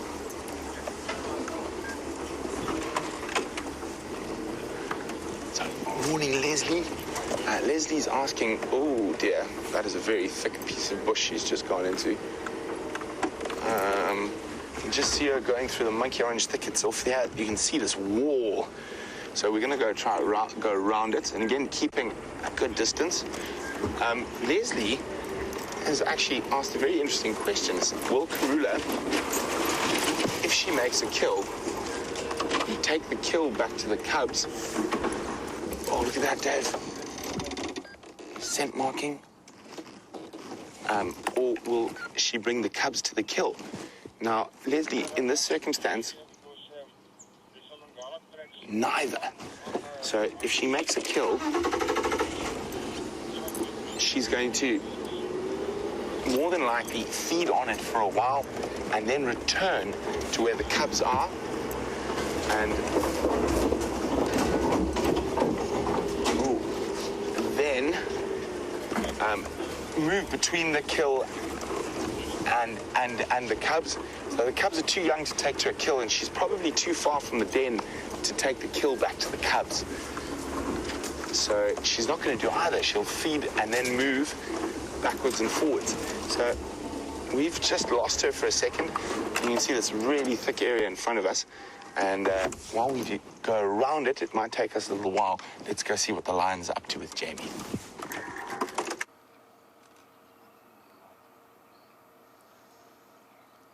As wonderful as it is to see the beautiful Karula, I think we got the easier job here. Our lions have not moved terribly far, basking in the morning light. Now, before you jumped onto the back of Brent's vehicle and had a look at the Queen of Juma, there was a discussion between Wium and myself, and you guys involved as well, as to whether or not they just don't allow oxpeckers or whether it's because they actually want to eat them. It's probably a combination of both. It's more irritation. Generally predators, even when you are working in terms of anesthetizing them, for example, in order to operate, or whether you're moving them, not something that we do a lot here on, because it's a much more open system, so it needs less managing. But if, for example, you have a vet in, with herbivores, you generally close their ears, stuff them with cotton wool, and you put a sort of blindfold over their faces. With lions in particular, they don't seem to enjoy that. You can cover their eyes, which helps too, because, of course, the animal's not completely out. There's still a level of awareness there, so they cover the eyes to reduce the stress. But you definitely cannot block their ears, because for some reason, even through the drugs that there is administered to them, they just get incredibly antsy. And I think it's the same with the presence of the oxpeckers. They don't like that. Brent has found Karula again, so let's jump on the back with him. There she goes. She's just crossed the road and keeping on her zigzagging through the bush.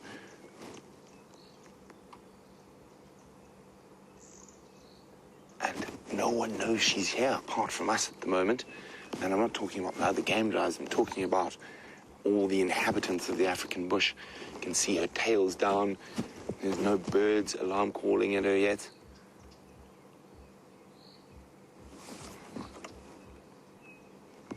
And this is true Karula movement, zigzagging. Okay, we're gonna try find a way. She loves these monkey orange thickets, and there's a very good reason for that. Her favorite prey species also loves them, and being quite a small female, she tends to... Sorry, I'm just pointing to Yorsi also on his way to have a look at the queen. Her favorite prey species, the steenbokkie, loves these areas as well. That's why we quite often find Karula zigzagging through these thickets. It's a very effective hunting style that she uses.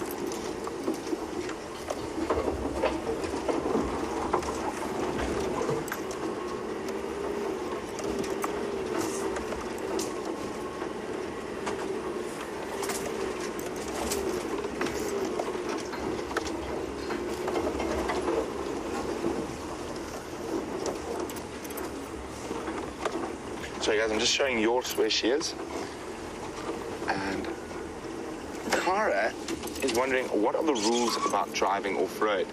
So Cara, it completely depends on where you are. So at the moment we're on a crest on sandy soils. So after the rain, they've been very well drained. There we go. I think she's going to come out into the gap here, Dave. And so there's no chance of us doing any damage as we're sinking through the layer. We're on nice granite sandy soils here. And when it comes to trees, there's certain tree species that we straddle. Oh, look at her. She's marking with her preorbital glands. Probably going to give a little spray next. Oh, isn't that beautiful? Oh, exquisite. So there's certain tree species we will off-road over, and we straddle them. That means we don't use the tires to drive over them. What we do is we drive over the middle, and most of those trees will just pop up behind us. We also don't off-road over any slow-growing trees, so none of your ebonies, scotias, false marulas, but a lot of other trees we are able to off-road, and even if we do drive over them, it's even less effect than what an elephant would do. those tracks are doing them. Look at her. And Following them now. the right makes us. Why do we switch the car off? Well, firstly, it's far more pleasant to watch the leopard quietly without having the constant rumble of the engine. Secondly, so we and the leopard can hear better, so we can hear if she's been spotted by anything. Oh, see, she's been spotted. You see how that tail comes up immediately when the bird starts shouting at her? Her tail's up, she's admitted defeat. You have spotted me, you silly little testicular, even though the chances of her hunting a testicular are very, very slim. A testicular, for those who don't know, is a tiny little bird. There you go, she's going to come right in front of us now. See, she just zigzags, she changes direction constantly. She's now been spotted, so there's birds alarm calling at her there. So now that's why she's changed direction.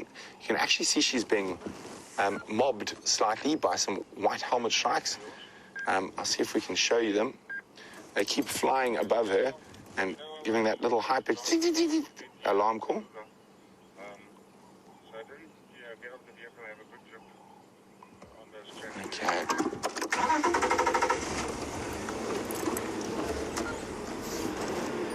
So she's gone back into that monkey orange thicket.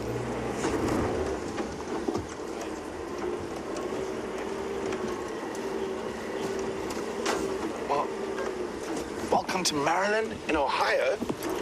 Marilyn is asking, do leopards hunt in a pack like lions? So there we go, red bush willow, fast growing, and we straddle it so it'll pop up behind us. Just like that. See, there we go. It's popped right up just behind us. Maryland, they do not hunt in a pack. They are solitary hunters. So only they'll hunt by themselves. See, I've just lost sight of her in this thicket, so I need to concentrate. I got her again. She's about to come out in front of us.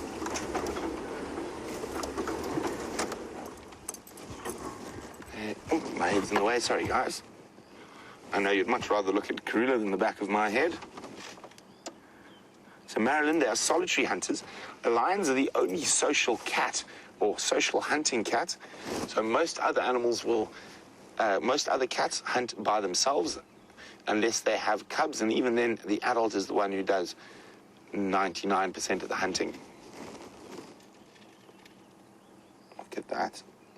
I love that little tail flick. And you can see, ooh, look, she might have heard something or seen something. See, she's a little bit more interested in something. I can't see what it is. Look at that. Isn't that stunning? I might have to reach for my camera. I love it when they lift their heads like that.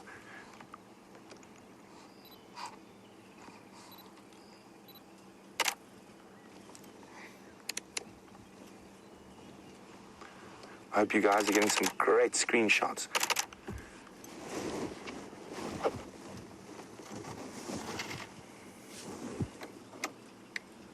You can see those lovely long vibrissae, the whiskers.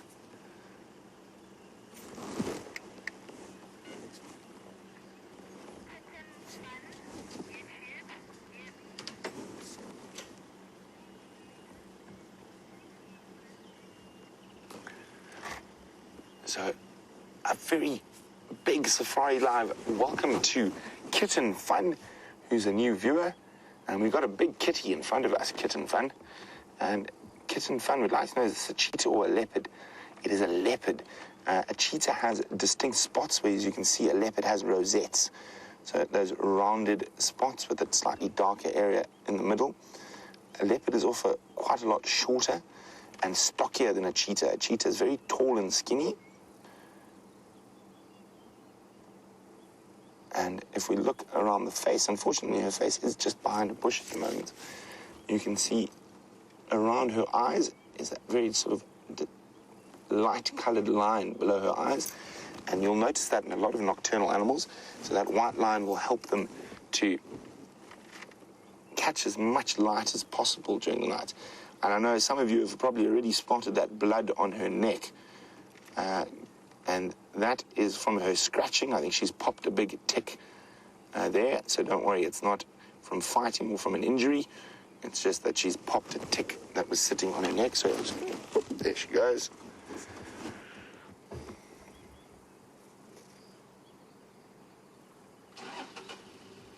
So you can see we're all staying nice distance from her, letting her move around hunting. And leopards will hunt whenever they get the chance. They are opportunists, so they will hunt day or night. They generally prefer to hunt in the evening and into the dark, because obviously then a lot of their advantage is higher, because a lot of the diurnal animals like impala can't see as well then. But Karula does do quite a lot of hunting during the day, and she's very successful at it.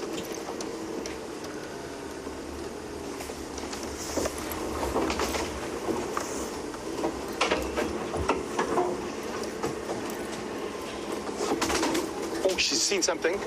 I just saw her run. I'm just going to stay back a little bit, just move slowly, but she jogged off there, and definitely stalking something. Okay, she's stopped now. Can you see her, Dave? Let's test Dave's eyes. Okay, can you see her? Watch my hand. Go in here. There. Zoom in there. A little bit to the right. Right. There we go. You see her ears. That dark thing, almost center of shot. That is the leopard. So Luke is wondering, what is a leopard success rate? So Luke, it's between 12 and 15% is their success rate. Let's go. Have you seen her yet? Up a bit, Darby. And a little bit to the right. She's now a little bit to the left. She's now in the middle of shot. You can just see her ears, and you can see how well a leopard's camouflage works. As she disappears into that little bit of shade, she almost disappears. There we go. Dave's found her now. Took him a little while there. It's okay, Dave. We'll forgive you this time. At least this is not an imaginary lion. So we stopped now. I saw her jog, and we've just stopped here. And we're just going to wait and see what she does. She possibly saw or smelt. There we go. She's definitely on the hunt now. You can just see how those shoulders drop.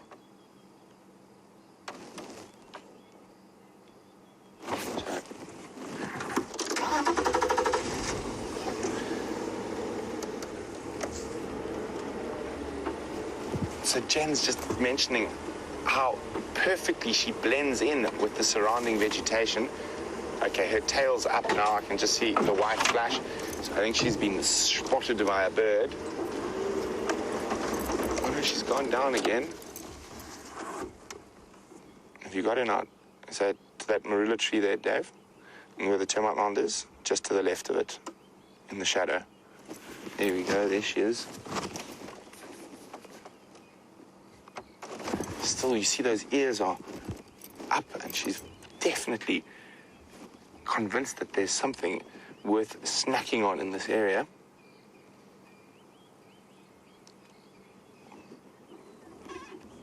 As you can see, we're giving her a nice distance at the moment.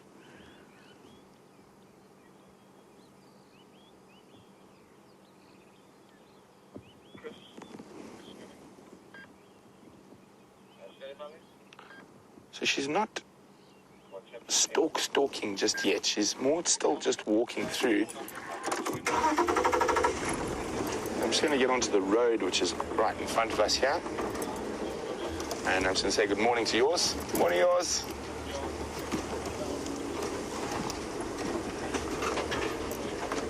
So she's moving parallel. So I'm actually going to just drive past her now. I can see her there. But, of course, you don't want to be directly behind the leopard and stuff, especially if she is stalking something, because the noise of the vehicle might attract whatever she's stalking to look in our general direction. So what we're going to do is we're going to go a little bit further past, and I've got visual of her there. I'm just going to turn the vehicle.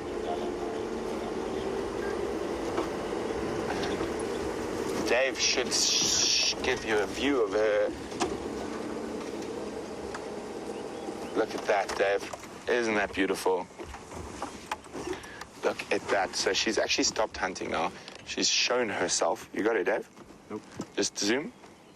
Straight through that gap. Zoom, zoom, zoom, zoom, zoom, zoom. Zoom, zoom, zoom, zoom, zoom, zoom. There she is. So she's now climbed up. Let me just maybe try. There. Oh, there's one little branch, of course. Oh, there. Oh no. But she's climbed up, so she's actually either been spotted or she's given up on the hunt. Or maybe not given up yet, but I think she's hunting by smell at the moment. I think after all this rain, all the smells were washed away, and there's a very distinct smell that'll be left by a little antelope. If you were a leopard, of course, I don't think we would be able to smell it, even if we put our noses to the ground. So I think she's smelling out where they could possibly be.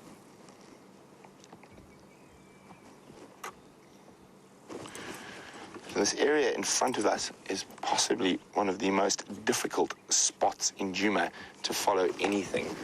It is incredibly thick, so we will try, but if I feel that it's getting too thick and we might disturb her or interfere with her hunting in any way, I'll definitely just leave her be.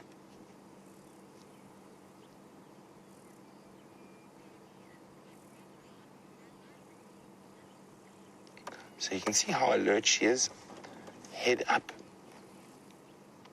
searching the bush in front of her.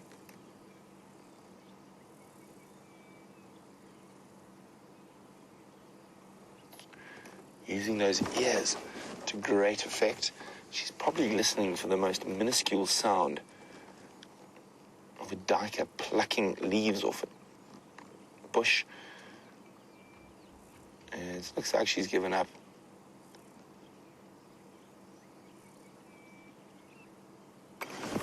Oh dear. Okay. You're holding on, Dave. Yep.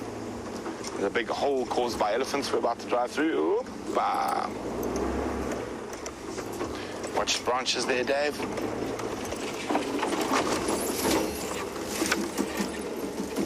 I nearly got smack.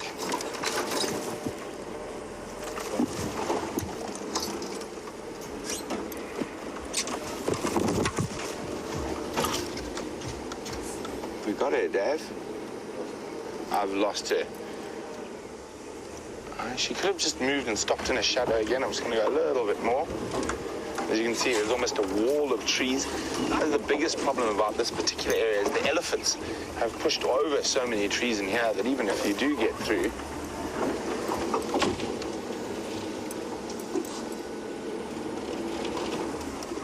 so I think she might disappear. And she does have cubs, and we have had some fantastic views so far. And I don't want to... Oh, there we go. Well spotted, Dave. There she is. It's amazing how that camouflage works. She just disappears. Felicity is wondering, why do birds alarm call at her, even though she's not... Oh, she's definitely stalking. Felicity, I'll get you. There could be something we can't see close by here. So we're just going to sit still and listen and try peer through these thickets at what's going on. There she comes, Dave. She's coming through this thicket. Yeah, I can just catch a rosette every second or two. There she goes, through that hole there. Sorry, guys, I can just see her. Just make her out. I've lost sight of her now. So she's moving this way. She might come out over here, but I think she's going to be a little bit beyond that. Sorry, Felicity. Felicity was asking, why would a bird alarm call, even though it's not her intended target? We're just going to pop through here. So we're probably about 50 or 60 meters back from where I last saw her. Okay, I've got her again. Now we can test Dave's eyesight again. This is so much fun. Okay, to the right. Oh, you got her. Well done, Dave. Okay, cool. So, Felicity, when leopards are cubs, they chase birds often and will try to catch them. And birds will alarm generally at all predators that get into their space, whether it be a snake or a leopard or even a lion. So it's just an instinctive response to anything that can possibly eat you. Oh, she's changing direction again. Looks like she changed direction. As I said, we're staying quite far back from her. I don't want to be too close to her while she's hunting. I don't want to make it easier for her. I also don't want to make it harder for the prey to escape. We're here as neutral observers, and hopefully she does catch something because she's got those cubbies to feed. 1 second, guys. Standing by. Yeah, I don't think I'll get in here, my vehicle. Copy, Ayos. I don't think I'm going to be able to follow much further either. She's going right into those sections of broken trees. Thanks a lot for that, Brent. No problem. Glad you got to enjoy it.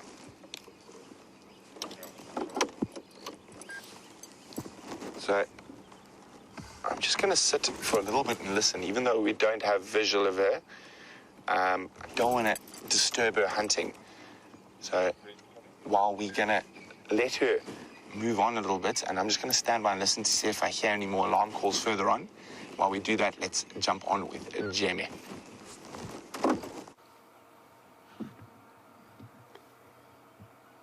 While you were with Brent, one of the lionesses decided to move right up next to the car. I think possibly because we've chosen a nice spot of shade. They've decided that they are comfortable enough to come right up to us. She's lying, if I had to give you a sort of an estimate of the distance, she's lying about 2.5 meters from us, so about 7.5 feet away from the vehicle. Totally comfortable. There you go. You can see exactly how close she is. Fast asleep. Very smelly here as well, but it doesn't smell like lions. It smells like waterbuck to me.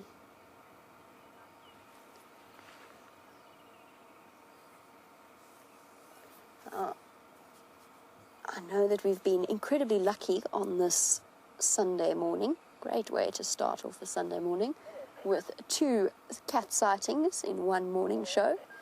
Remy was wondering how close is Karula to the Styx females, because of course the last thing we want to do is have them encounter each other. Remy, if I'm completely honest, I have no idea where Brent is. I have no idea where that sighting is. I'm on a different radio channel. So I'm sitting with controlling the sighting on one channel. There we go, we've got information. And Remy, he is basically on the other side of the reserve. So no, they are not close at all. We are in the, to give you some perspective, I wish I had my map with me, but I don't. We are in the southwestern corner of Djuma.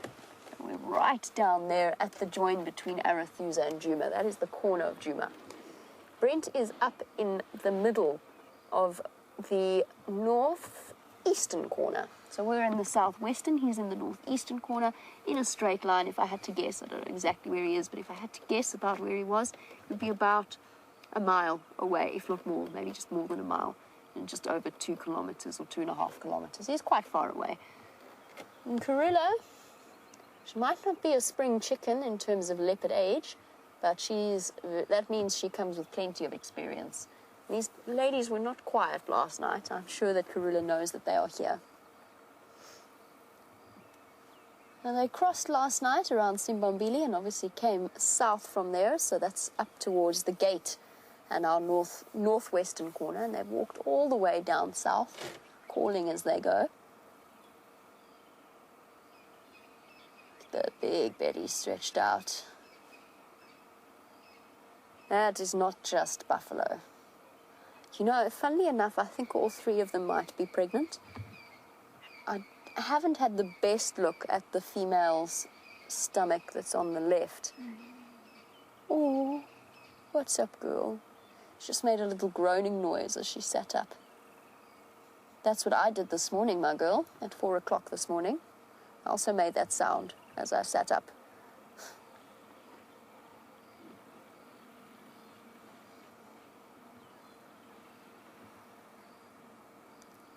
And since we've got this view of the lioness, and hopefully she's going to hold her paw still for us, so that we can answer a question from Marcel, who's watching all the way up north in Quebec, who wants to know, do they have extra thumb claws like domestic cats do?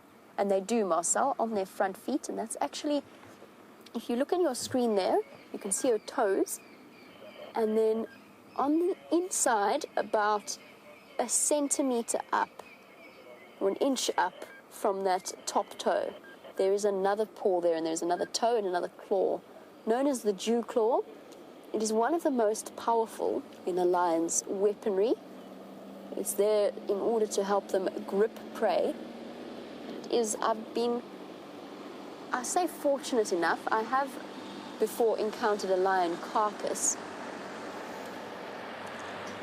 and I was able to have a really close look at the anatomy and the paws of this lion. He was killed naturally in a fight with other males, and those dew claws are absolutely enormous.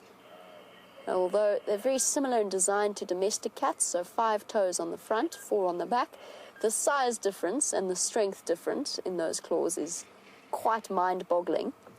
And if I can sort of give you a rough idea, when I took the dew claw out of that dead lion and had a look at it in terms of scale, it was probably about the length and far thicker than my index finger. I wouldn't say I have the largest hands in the world, but that is a considerably large claw. And you'll see those claws start to come out when they're hunting and attempting to grip onto the back of prey. So yes, lions, just like domestic cats, very similar foot structure. It's known as digitigrade, so actually quite similar in a way to what James was telling you about the elephant yesterday and about where the wrist joint sits on an elephant. Lions are fairly similar in the sense that they walk on their tiptoes. It's not quite as elongated or pronounced as it is in elephants.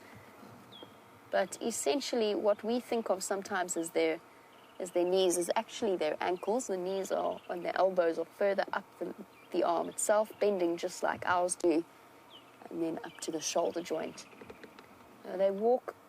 They don't have a heel in the same way we do. We have what's known as a plantigrade foot structure, so we're flat-footed, the whole bone, the bones of the foot extending all the way down, whereas they walk on their toes, essentially, with plenty of padding, and the reason they do that, it's quieter.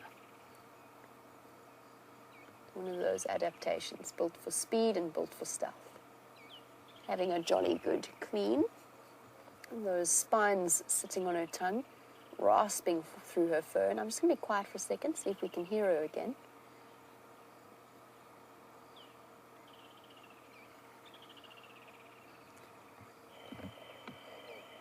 No, unfortunately not. Oh, not quite. My goodness, look at all that tongue.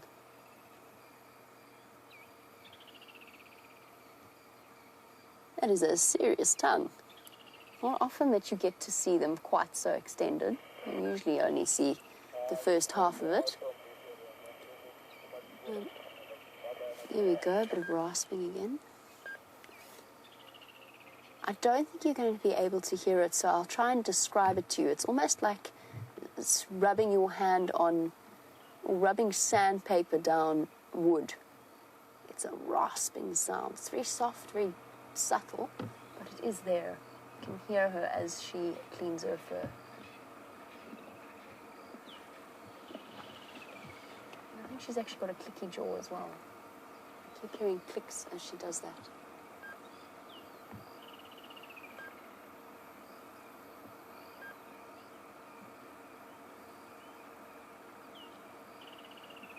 Beautiful. There's nothing quite like the color of a lion or a leopard, but a lion in the morning sunlight. Those eyes. I'm going to go lie down with her pride mate now. She's going to lie down on top of her. Yep. Ooh. Grumble, grumble, grumble, grumble. Grumbling at each other with love. Very gentle growls. The one just moved and rolled over since she sat on her head.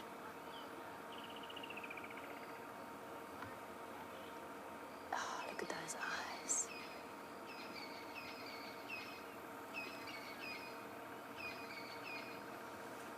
Very common when lions clean themselves like that. When they have a really jolly good clean, when they yawn a couple of times and lick their feet, it's very common for them to get up and move afterwards.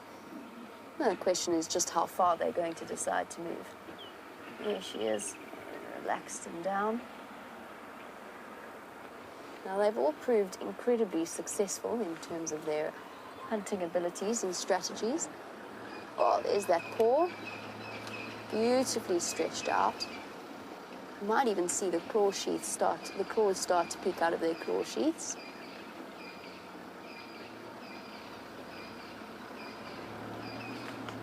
Awesome view of that paw, look at the dirt underneath the pad.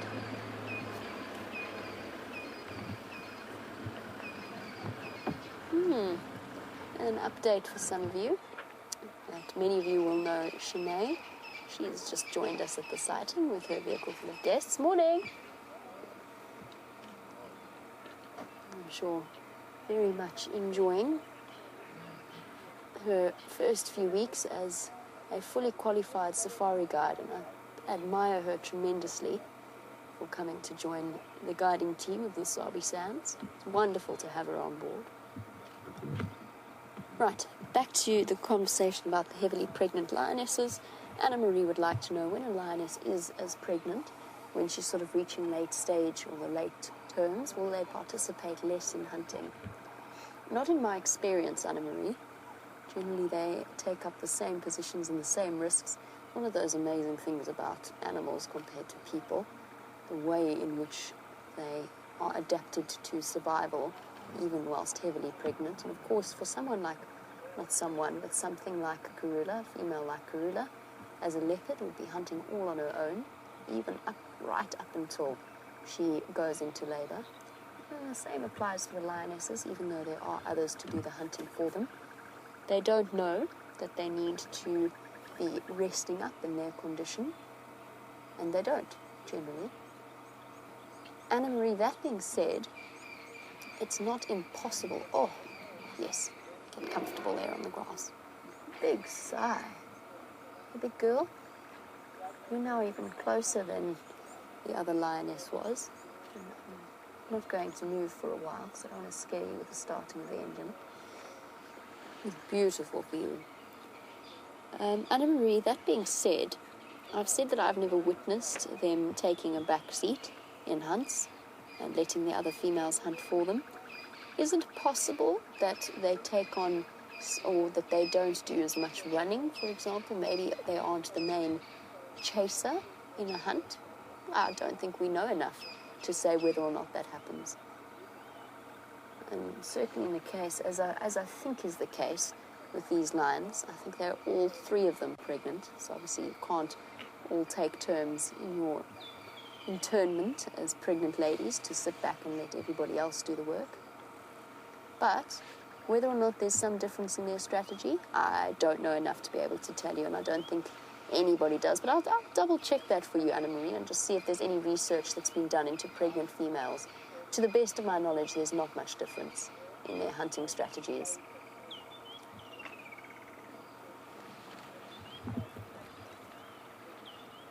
And speaking of hunting strategies, let us find out how Karula's hunt went and whether Brent has any news for you.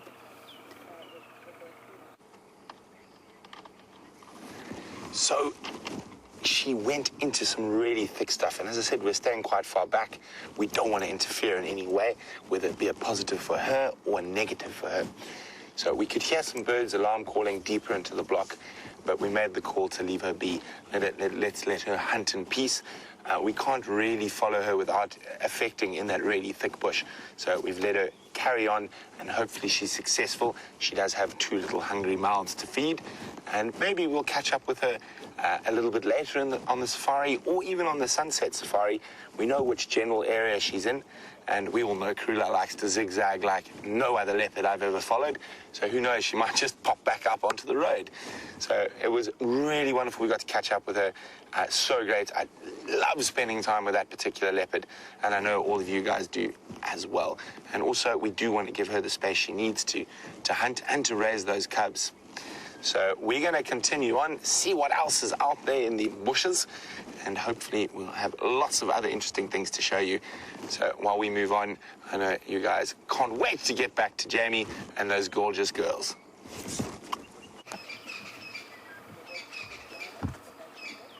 The third lioness, also now having a jolly good wash.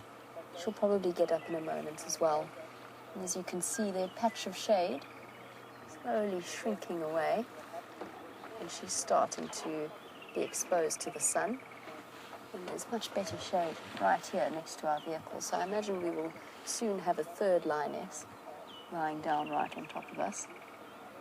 Very special feeling that, to sit with an animal that is relaxed enough to behave in the way it would, regardless of whether or not you were there. And to be content to lie right next to you in the present. And there's plenty of choice for them. We haven't, maybe the way I phrased it makes it sound like we've stolen the only patch of shade. We definitely haven't. There's plenty of options for them. It just so happens that they feel comfortable enough with us to come and sit with us.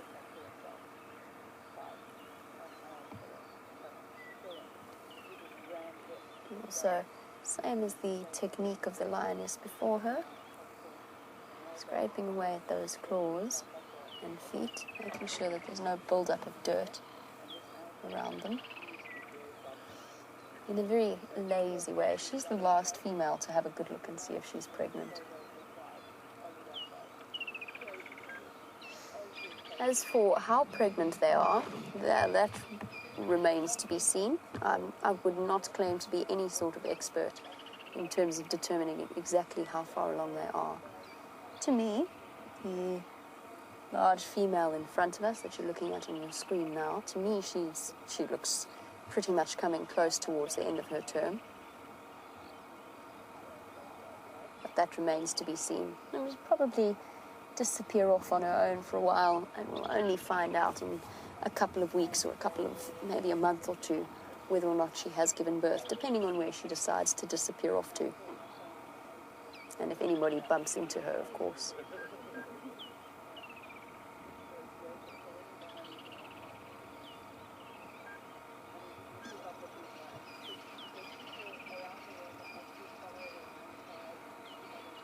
White tips of the whiskers that you can see, all a very important part of being a nocturnal hunting cat and moving through the bush.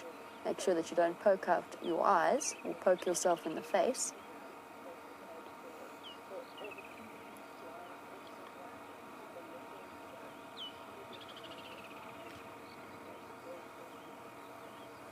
Now, chatting a little bit about the pregnancy of these females, Luke would like to know, is it likely that the Birmingham boys are the fathers of these cubs, or is it possible it is another male? That is a very interesting, quite a complex question, because more and more research is suggesting that up to 45% of lioness pregnancies, or the paternity of cubs, is not actually the males belonging to the coalition that dominates the pride. It's one of those fascinating things. We've chatted a lot about that when it comes to leopards and the fact that they move through an area and will mate with as many males as possible in order to ensure that the males of the area think that they are the fathers. So Luke, probably yes, most likely the Birmingham boys are the fathers, but only just. And who knows what these ladies have been up to, whether or not they have found themselves a mystery male. There are nomadic males that move throughout areas regularly. Just because we don't see them doesn't mean that they're not there. And the Styx home range could put them more towards the territories of other males as well. It's a difficult one. One of those things that you will never know unless you actually do genetic tests on them. Certainly the Birmingham boys will think that they are the fathers. They've been seen mating with them. There we go. Hi, girl. Where would you like to go and lie? Hiccups.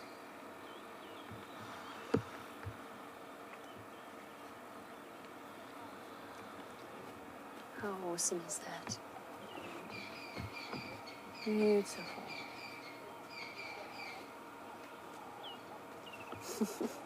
right behind the vehicle. And down. You're a good girl. Did we pick a spot that you want to be in? Oh, how lovely. Nothing like being surrounded by a pride of lions first thing in the morning. You can go to sleep, big girl. It's fine. Yes.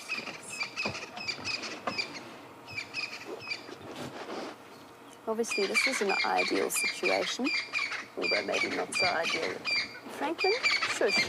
I'm talking. Okay, I'll let you finish first. Here we go.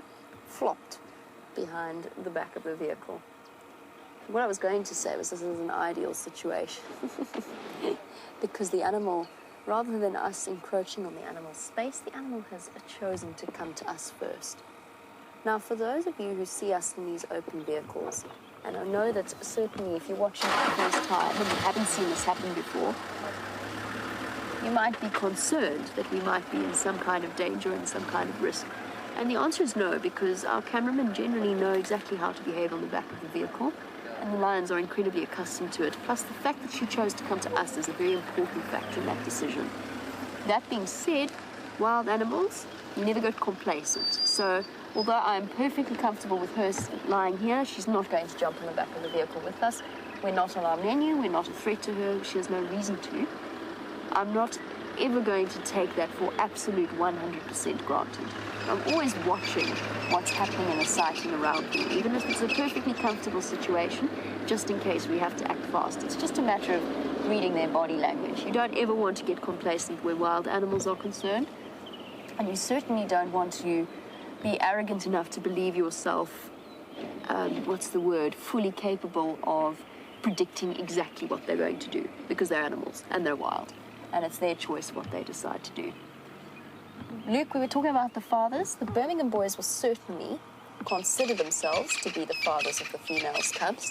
They have mated, and that is a distinct possibility, probably with about 55, 60, maybe up to 70% chance that they are.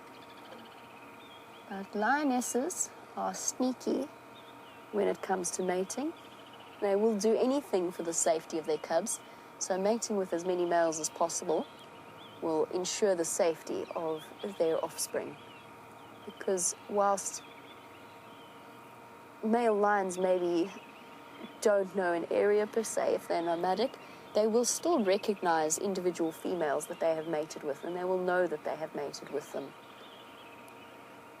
It's a very clever strategy, and one that hasn't been fully researched yet. It's something that is slowly coming to light more and more, and something that took researchers at the time quite by surprise. You might also find that those exact numbers or those exact statistics that I gave you, they were from a report, but you might find that it differs from area to area. So different lion prides and different males may behave in completely separate ways in other parts of in the country where there are other ecological circumstances at play. Interesting one.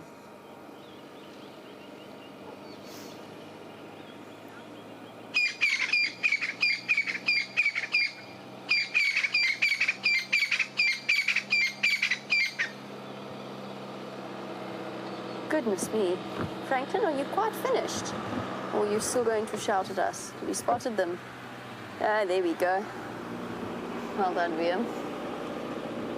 There's our noisy culprit responsible for the racket that you've been hearing. Here's our lioness watching it walk away. Is she? Oh no, just the way that the perspective is. It almost looked like she was resting her head against the tree, which they do. I'm going to make use of pillows wherever you can find them. And just to continue our discussion is not a word, discussion about the mating and the dynamics of the lions of this area. Liz was wondering, since we know now that the Nkuhumas and the Styx are sort of both mating with the Birmingham boys, is there a chance that this leads to a loss of genetic diversity? It's the way that it always is with lion dynamics. Listen, Franklin, You and I need to have a very stern talking to about who gets to talk and waiting your turn and not interrupting. You finished? Good. Right. So, male territories, much larger than those of the home ranges of the female and generally overlap with several different prides. And it's one of the reasons why tenures of male lions tend to be so short. They've got about 1, maybe 2 sets of cubs to get through before they reach the sort of point past their prime and a new set of males comes in. So what it does for the lioness prides of the area, although yes, to an extent, it means that 2 sets of females are mating with the same males, that's not really a problem because it provides them with extra stability. So let's say the Birmingham boys controlled the Styx and the Matimbas still controlled the Nkuhumas, for example, and they sat right next to each other on territorial boundaries. The Nkuhumas could find themselves in serious risk of the Birmingham boys killing their cubs because that is a natural male response to reduce competition for his own offspring. And the Matimbas might do something similar in reverse. So it makes sense to have a male coalition in charge of several different prides to provide a little bit of extra security for that generation of cubs coming through. Then once he's reproduced, the males have, and don't forget there are 5 Birmingham boys, so there's still variation within that. They're not all directly related to each other, they're cousins or brothers, but they're not the same lion. And certainly different males will have fertilized different females. Goodness me, Franklin. He missed the day at etiquette school. Doing his dawn chorus. And I've completely derailed from my train of thought. Yes, so they'll have maybe 1 set of cubs, maybe 2, at which point a new set of younger males will be able to come through. They will kill any remaining cubs that are not past or have not reached a certain age, bring the females back into estrus and thus start mating with them, and therefore keep the genetic lines of lions totally fresh. I'm sorry, girl. I'm bugging you. It's all right. Doesn't look too stressed.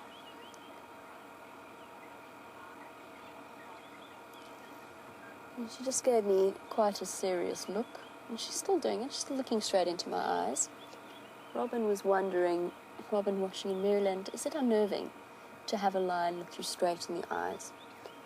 Robin, after a certain period of time, you get very used to it. But I can't begin to describe that feeling. It's that instant connection to that animal, and I don't mean connection in an affectionate way necessarily, although of course I feel affection to them.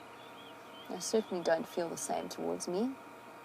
I'm merely just something else in their immediate environment. But Robin, the first time a lion looks into your eyes, it becomes exceptionally intimidating. There is atavistic instinct at play there that immediately kicks in, and you're aware of something much bigger, much stronger, much faster, with far larger teeth and certainly with far larger claws than you have, and that is perfectly capable, if she chose to do so, of causing serious damage. And yes, that is an awareness that strikes, or certainly has... Oh, it's quite hard to take this conversation seriously when they're being so cutesy, rolling over and cuddling themselves. Now it's a long line. Now it's a very long line. It's a long, double-length, 8-legged lion. Wium's absolutely right. Amber, the feeling of when a lion looks into your eyes remains a constant fascination to me. It no longer induces fear, but there is an awareness there, and I can't quite describe it. Your heart rate lifts almost automatically, but it's something that I've come to cherish, those moments, and that connection that you are allowed, that we are lucky enough to have with the animals we get to view every day. Now, there is one animal that when it looks into your eyes, you are very much aware of some intelligence looking back at you, and that, of course, is the elephant. And speaking of elephants, I think that Brent may possibly have found you some, so why don't you go and have a look? Look at that. There's an elephant having a little rest on the bank of a little creek bed, just taking some weight off of that heavy head. And here we go. I'm going to start feeding again. We found a lovely big breeding herd, probably about 25 or 30 individuals. And the rest of them are actually passing behind us, but we will have a look at them now. Look at this, look at this, look at that. Oh, hello. Saying hello to the other elephant. Well, it almost just looks like just resting that heavy head and having a scratch against there we go, having a nice... Isn't that beautiful? Now, up the steep bank, look onto her knees to get up. Isn't that amazing?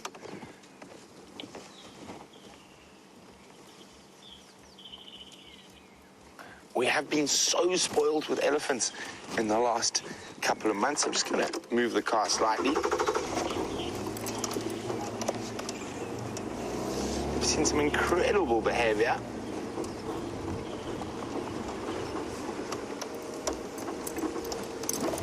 And we're going to go catch up with the rest of the herd. And I'm about to pop onto the road up ahead here. Isn't this amazing? What a morning we're having so far.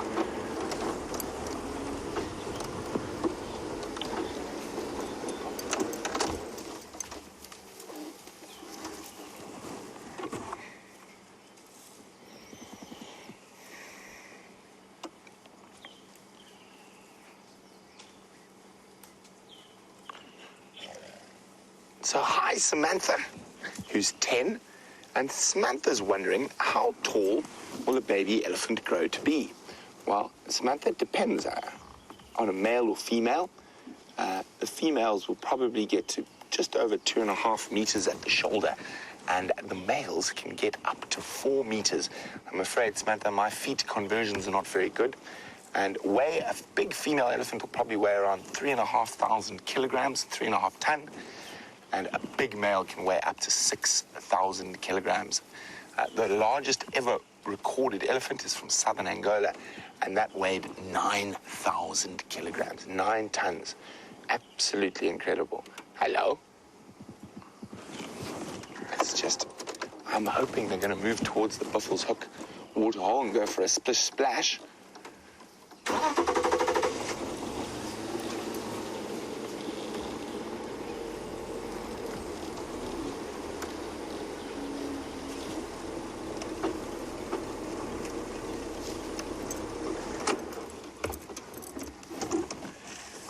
We're sitting now, the last bits of the herd are just off to here. The rest are actually using the road as a highway. And we get asked often how the roads are built and whatnot. And often the roads are old elephant paths.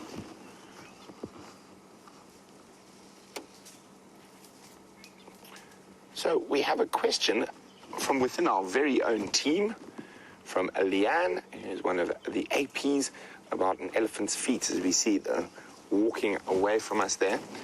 She would like to know whether they're born with calloused feet or not. Well, Leanne, what happens is in utero, those thick pads will develop, very similar to the way the warthog's elbow pads develop for when they feed. So they are born with a very thick layer of skin on their feet. Of course, as they get older, they become harder and more calloused the more they walk on this rough in this rough environment. But they are born with a nice thick layer of skin already to protect their feet. Okay, let's move forward a little bit.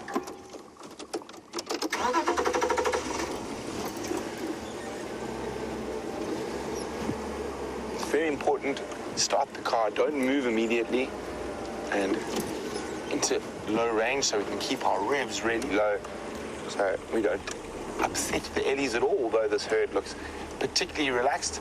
It's always good practice to do it, even with a very relaxed herd, just in case you do come across a herd one day that's not so relaxed. Looks like they've changed the direction slightly, or they split. Seems like some of them have gone off into this very thick bush here. And looks like they all have gone off into this very thick bush here. So there's quite a few little babies with this herd. So we're not going to follow them into that thick bush. So I think we're going to go back to the last members of the herd who will catch up with them shortly. But what a morning so far. And we've been quite blessed with the big hairies and scaries. I don't think... Dave, can you remember? Well, we tried to film a steenbok, but I think that's about it. Other than that, it's been lion, leopard, and elephant. You can't really ask for anything better. So these ellies are going to some very thick bush here, and lots of little babies, so there's no need to delve after them. And we'll just stay with this. I think it's a young bull.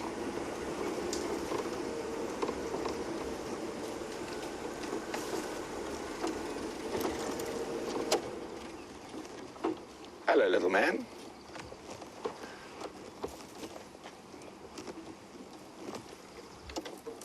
Now, he has taken a very large piece of buffalo thorn there. I hope you're going to finish your food, mister. No wasting here. You can hear him crunching on that branch.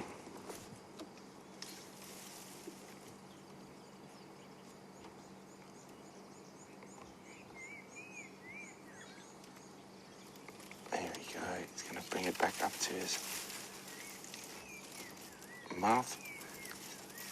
He's trying to get... There we go. So what he's trying to get there is the bark and the rich cambium layer that transports the nutrients. There we go. There we go. You've got a nice big piece of bark there that transports the nutrients from the roots through to the rest of the plant and the water. Hey, mister, that's wasting. Pick it up again. There we go. Good boy. The elephants are very messy feeders, and they don't digest a lot of what they eat. Look, isn't that fascinating? He's standing on the edge of the branch and then using his trunk and his tusk as a lever to break it up and get to the good bits. It's amazing how dexterous they are with that trunk.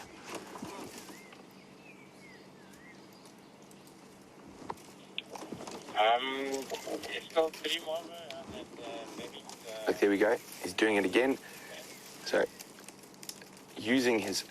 There we go. And standing on it so it doesn't move, and he's able to rip the bark off.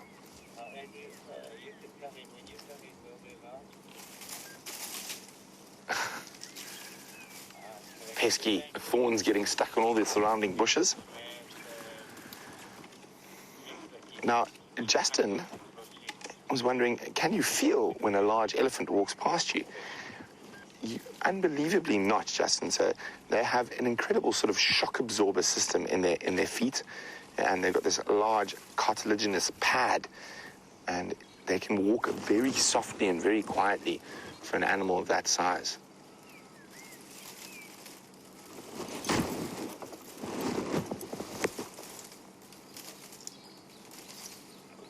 Here we go. He's finally got the big piece of bark he wanted. Lots of effort. As I said, they don't digest a lot of what they eat. Probably, depending on what they're eating, between 40 and 60% of what they eat is digested. So not very effective feeders, and that's why they have to continue to feed throughout the day and night. And a young bull like this will probably eat 150 kilograms,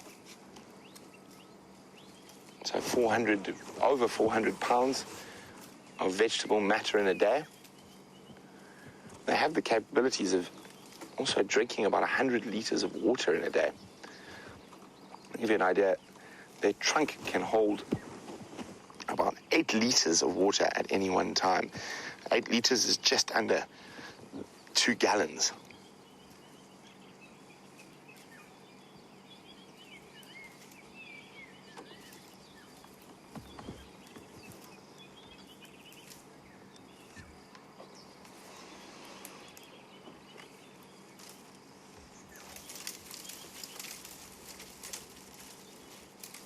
If we watch carefully, he's going on the ground there, Dave. He's moved a fallen down tree to get that luscious grass. So normally in the summer months, this is an abnormal year because we have been having quite a big drought. and 80% of an elephant's diet will consist of grass. And then during the winter months, it'll change, and 80% will consist of trees and bushes, only 20% grass. And that's just due to food availability. But this year, there's been a huge focus on trees and bushes because there just hasn't been the grass to eat. As you can see, young bull staying on the peripheries. He hasn't quite kept up with the rest of the breeding herd. Look at that, straight through. Not a worry in the world about those thorns on the brackthorn, those monstrous white thorns that would possibly impale you or I if we tried to do that, and we'd be squealing like a warthog that had a leopard attached to it. But that elephant's thick skin is so well adapted, and it protects them from all the thorns. You just put your head through it, and those lovely long eyelashes is one of the defenses they have to close their eyes when they get close to a thorn or whatnot, so their eyelashes will feel that branch or thorn before it goes into their eye. When he's found lots of nice grass under a fallen down tree there, long green grass. Look at how he's moving that fallen tree. I'm going to try and move back a little bit, and we can try and see what he's doing a bit better. See, very important.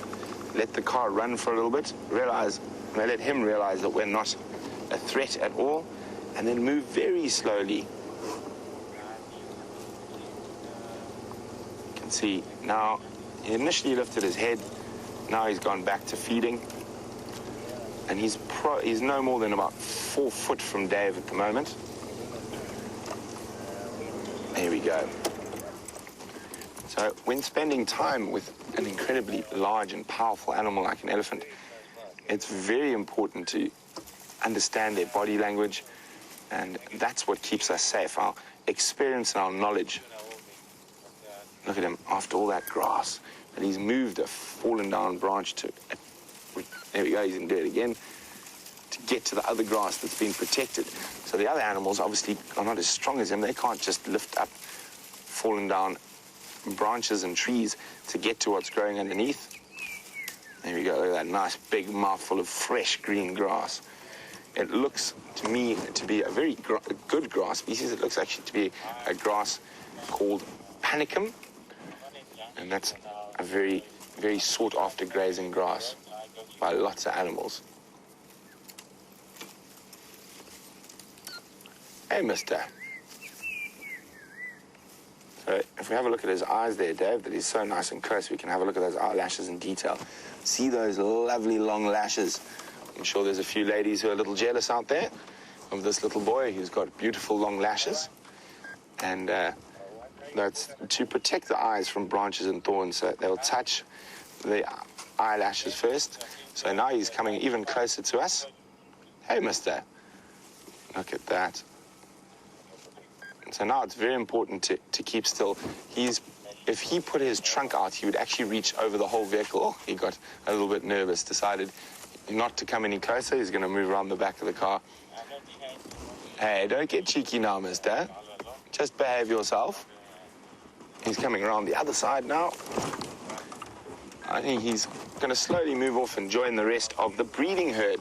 And we had a question through, so why did I call it a breeding herd? So when we refer to a breeding herd of elephants,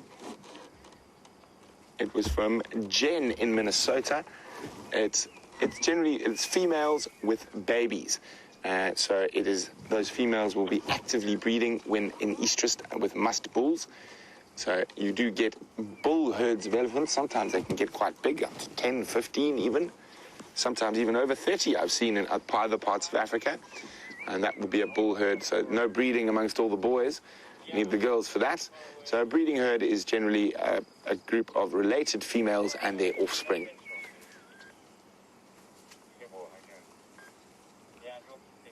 Oh, look at this. This is so wonderful.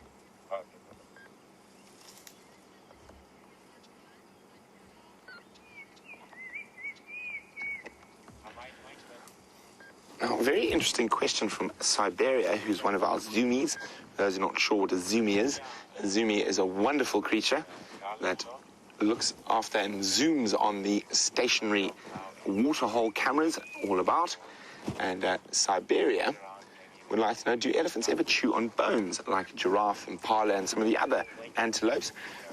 Siberia, I've never seen them do it. I've seen them pick up many bones and play with bones, but I've never actually seen them chew bones. On the other hand, I have seen them eat mud, and I've even seen them eat mud here, and specifically around the Mwati drainage, and I think they get more calcium probably from chewing that mud than they would get from chewing a bone. So I might be wrong, but I personally have never seen an elephant chew a bone. And I have seen a lot of elephants. In the area I grew up in, Botswana, we could see up to 1,000 elephant in an afternoon game drive along the Kondo River. Well, while those elephants move off, we're going to do the same. Siberia has also mentioned, said, well, let's go find a buffalo so we can see 4 out of the big 5 in one drive. Siberia, I will do my best to find you a buffalo. I think our best chance is to head down towards where some pans, and we might find one of those old boys having a spa day.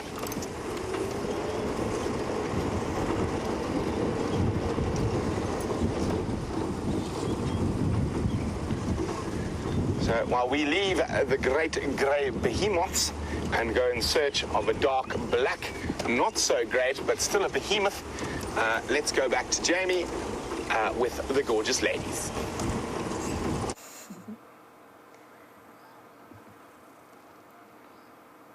Such exhausted kitty cats. Hey, big girls, still fast asleep. Now, I did move because all 3 of them moved straight behind the vehicle, and I moved both for their sake and for ours. Luckily, they didn't even stir when we turned on the vehicle and moved away from them, and just repositioned ourselves ever so slightly so that we've got a view of them and that we don't have to twist around to try and film them from behind us. And I wanted them, because they were all up with their heads up, I didn't want to wait until they were fast asleep and then have to leave them for the morning and start the engine and disturb them. I waited until all 3 heads were up, and then we moved forward a bit and out of their personal space.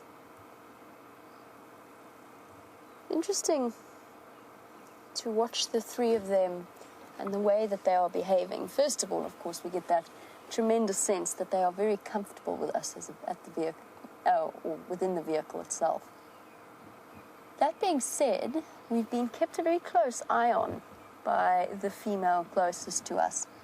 Every time we move around or we shift, she just looks up and gives us a careful stare, bearing in mind that all 3 of them chose to come right up to us. But she has watched us carefully, and I think that's because she's the closest to giving birth to her cubs. She's just that little bit. She's got the pregnancy hormones. The fact that she probably feels a little bit uncomfortable and a bit vulnerable being that large and that close to term. And it immediately plays a role in the impacts on the way in which she behaves. I think this could well be not one of our last chances to see her forever, but I think we're getting close to the point at which she's going to go and hide herself away.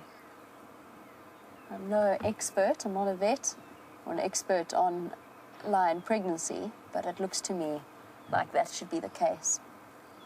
And you get to the point right before they're about to give birth, they start to develop an almost waxy-like look around the nipples as they start to lactate. And I'm struggling, but I think I might have seen a couple of examples of that on her. Wonderful news for the Styx Pride, soon to be supplemented by the newest members. And she'll keep Pitter-patter of tiny paws. Pitter-pat, exactly. Wium's got it exactly right. We shall soon be expecting the pitter-patter of tiny paws wandering through the bush. That's such a cute image. It's far more appealing to me than the pitter-patter of tiny feet.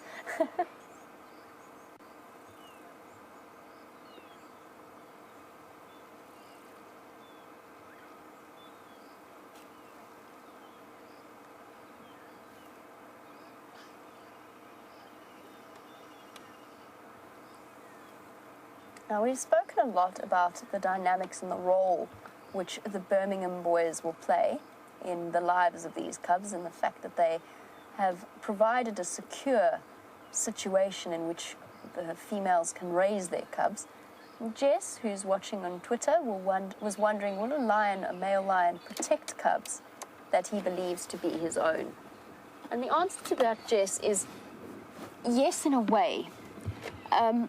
By providing and defending a territory in which the females can safely raise cubs in a way that other males are discouraged, males that might be a threat to lion cubs, they would be discouraged from entering the territory. By doing that, they are actually almost actively, or maybe a better way is it's a consequence of protecting a territory and creating that safe environment for the cubs to live in. That being said, let's say this is a situation now, we've got happy families, we've got cubs scampering about over mommy, and proud daddy's lying up a little way away in the shade. It's painting a picture that maybe we will see in 2 or 3 months' time when these cubs are born. And a leopard's a bad example, a clan of hyenas enters the scene. Yes, absolutely, the males are going to chase those chase those hyena away. That's an example of where they are actively protecting it. Whether or not it's because they're specifically protecting the cubs or they're acting on natural male instincts, which is to get rid of the competition, is up to you to decide exactly how you interpret that. They certainly are exceptionally tolerant of their youngsters. They'll let them climb all over them. They'll let them bite their ears. Another example, let's say a buffalo herd came through, and buffalo are known to kill lion cubs. They actually actively seek out and stamp on lion cubs if they find where they're hiding. Would a male step in that situation? Yes, probably, absolutely he would, to remove them from his offspring. So that whilst they are not dads in the specific sense, let's say like a male raptor might be, playing an active role in feeding and guarding his youngster, they certainly play an enormous, if somewhat backstage part in the survival of their cubs. And we chatted and we mentioned buffalo. I know that Brent was on a search for the big four on your wonderful Sunday morning. Let us find out if he has found the final and 4th member for you.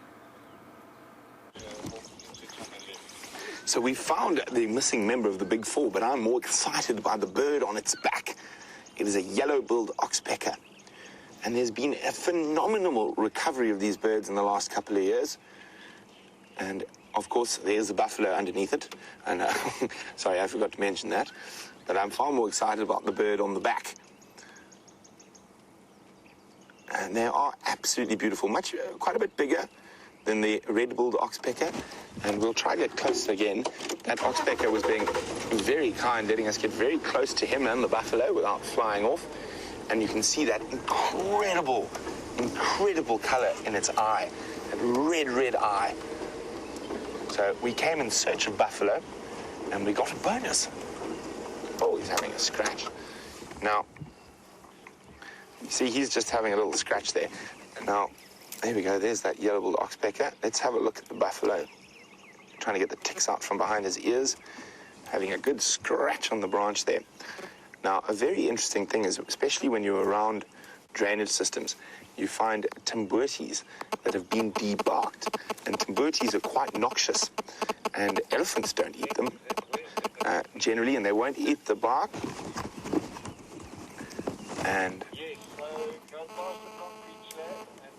look at that. Oh, zit!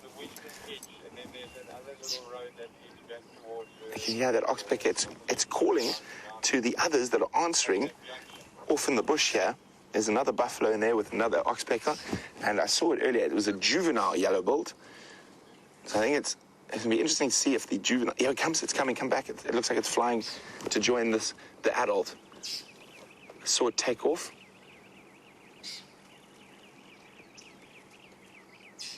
Calling its youngster. So the young one doesn't quite have those coloration yet. The bill's still a dark grey. Here it comes. There's the baby. Boom! At least that listens, unlike human babies who probably don't come when they're called. So we're going to see if we can have a look now at both of them. These buffalo are slowly moving towards a nice set of wallows that are just down here. We're just going to pop up ahead of him. He's nearly at the wallow.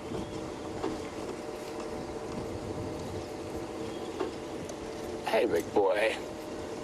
And you have two pretty hitchhikers. There you go, he's going to... Let's find some nice grass to graze on. So there we go, we've got a perfect view of the juvenile and adult oxpeckers on the back. And you can see the juvenile hasn't quite developed the colors of the adult yet. So the beak hasn't got its colors yet. But it is starting to get that beautiful red eye. Not quite as prominent. Look at that eye color as that adult comes into the sun.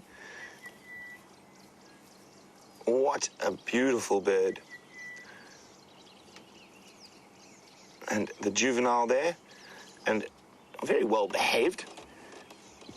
I'm not sure whether it's mom or dad, but one of them called and came running from the buffalo next to it. Look at them balancing as the buffalo has a scratch against... Oh, look at that. Come out a bit, Dave. He's giving that buffalo thorn a good scratching. So buffalo with the buffalo thorn. Oh, he looks like he's enjoying that.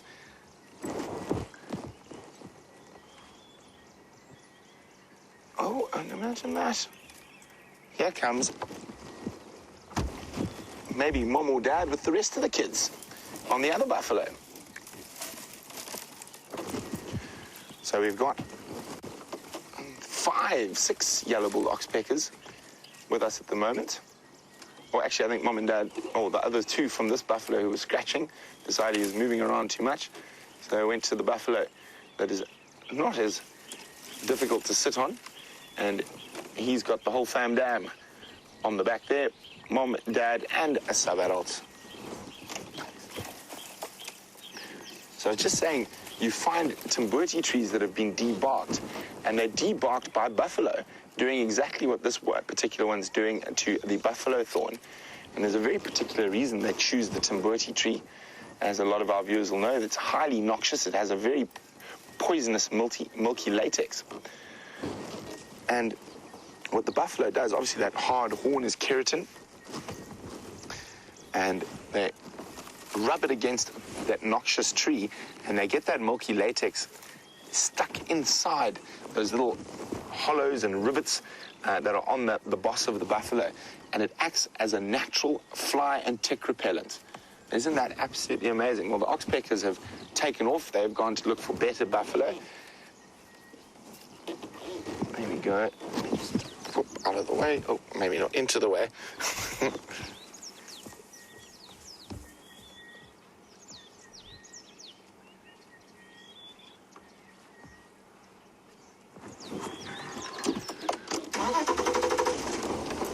So, Marianne in Arkansas was actually asking about the timbuti a bit earlier on the safari, and says the white latex reminds her of the milkweed plant, and she's wondering if it's any relation, and none whatsoever. And the poison that it has is quite different from milkweed. We do get milkweeds here as well, and after this bit of rain, we might get a few growing in the Mwati drainage. Just want to see if this old man is going to climb into the mud. I'm just going to park opposite. See if he decides to come. How's that, Dave? Perfect. Okay. I'm that good, Dave. It's always perfect. So you can see the buffalo is slowly making his way towards the pan, and these old bulls love these pans. And not only are they a walking smorgasbord of food for the oxpeckers, but if he decides to lie in this pan, every terrapin will be most joyed, and the terrapins will actually swim up to the buffalo and feed off the ticks. So same as the oxpecker, except in the water, feeding off the ticks. But they can be quite a pain to animals like buffalo, because they've got very sharp little beaks, and they will often not only get the tick, but quite a big lump of flesh as well. So you watch buffalo jump in great discomfort when being latched upon by a terrapin. And I'm actually, quite often, when a buffalo first arrives like this, if we look carefully, you can sometimes see the little heads of the terrapin moving at some speed towards the buffalo. I can't see them yet. I'm just going to go back a little bit. I'm behind a bush, but I think you and I will be able to see if I just reverse slightly. We still good here, Dave? Yep. Okay, now I can see as well, see if there's any terrapins have made the discovery that there is a buffalo on its way. No, it seems like terrapins are still a bit sleepy. Michael, Ben. And it is turning out to be a beautiful day. Very hot at the moment. I'm severely regretting my wardrobe choice this morning. Wearing long pants was not a good idea. I thought it might get a bit cold and rainy again this morning, but it has not. We come west along the boundary, and then Dave, have you spotted any terrapins? I haven't seen any yet. where he's going to get in. Have you seen one? Oh, there he is. And, There's a terrapin looking at the buffalo. Zoom in slightly between the two buffalo. A little bit to the left. There we go, center shot. A little bit right. There we go. Zoom. Here we go. There's a little terrapin there. Is it a terrapin? probably dry. Looks like it. Quite far away, but probably waiting for that buffalo to lie down so it can have access to all those juicy ticks in the armpits. Oh, look at that buffalo. Not often you see a buffalo drink like that. I think he's just playing. I think he's just having a good time there. He's not actually drinking or playing with the water.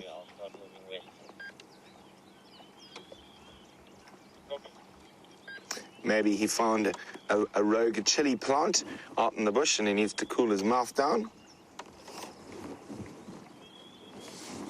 Now, strange enough, in all my travels in Africa, that is the rogue plant I've found in many, many places.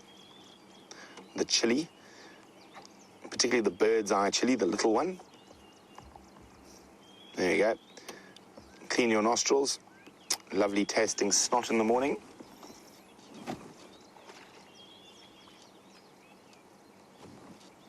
There you go. Looks like, there we go. Looks like the other is now copping.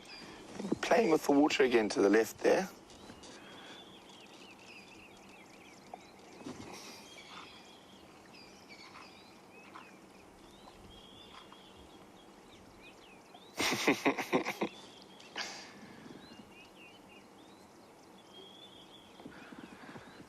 Oh, yawn in a stretch. It's been a long night. All those old bones need a bit of loosening up.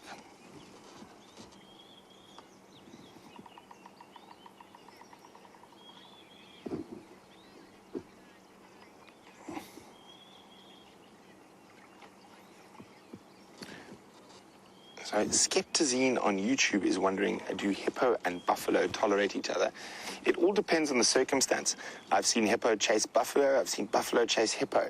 It all depends on the pressure on the individual animals, but as a general rule, they do tolerate each other.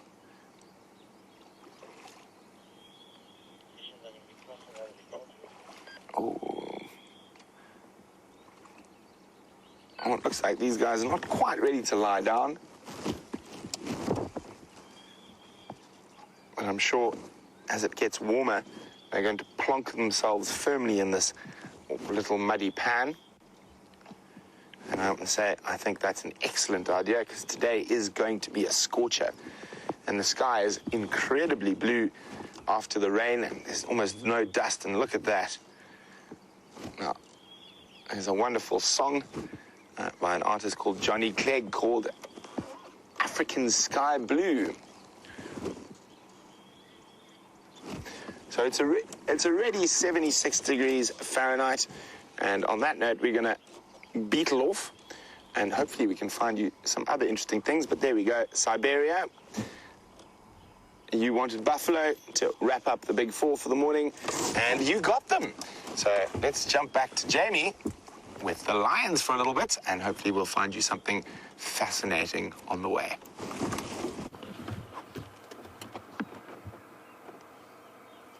And I think not a bad morning at all things considering.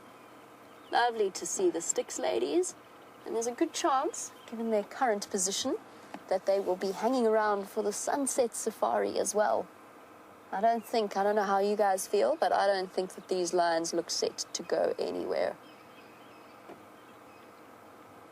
Nice patch of shade, full bellies, water all around them. Plenty of time to move along. I think they're going to be here for our sunset safari. Definitely looking very relaxed. There's a set of pans not too far from where they are. In fact, just looking around me, I would not even be surprised if that pan didn't have a little bit of water still from those rains that we had. If you look through the trees, not the clearest view, but you can see that muddy patch there.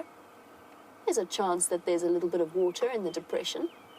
The lion's not nearly as fussy as the elephants tend to be, so they could well go and decide to have a drink there. One of them resting her paw up against a tree, looking very comfortable. Lions often do that. They find it will make a more comfortable position for their limbs by resting them against a tree, or either their front or their back limbs, or against each other. Something we observe plenty of times, and probably just takes the pressure off the chest cavity because those legs are fairly heavy. It's just like us shifting around. Now that is one very deeply asleep lion.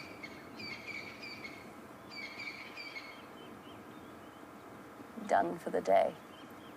Of course, if they do decide to stick around for the sunset safari, then we'll get to see what they decide to do as the day gets a little bit cooler and they start to move off. We'll see whether they decide to go north into Kwatile or if they go south across the boundary.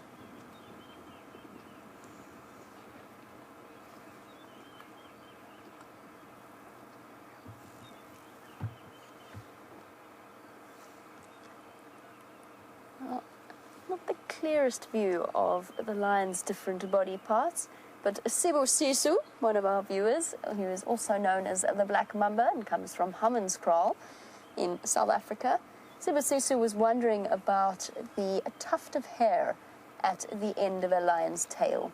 And he was wondering if it has a special name and if it has a specific purpose. We'll start with the purpose. Yes, it absolutely has a purpose, particularly with that black tip.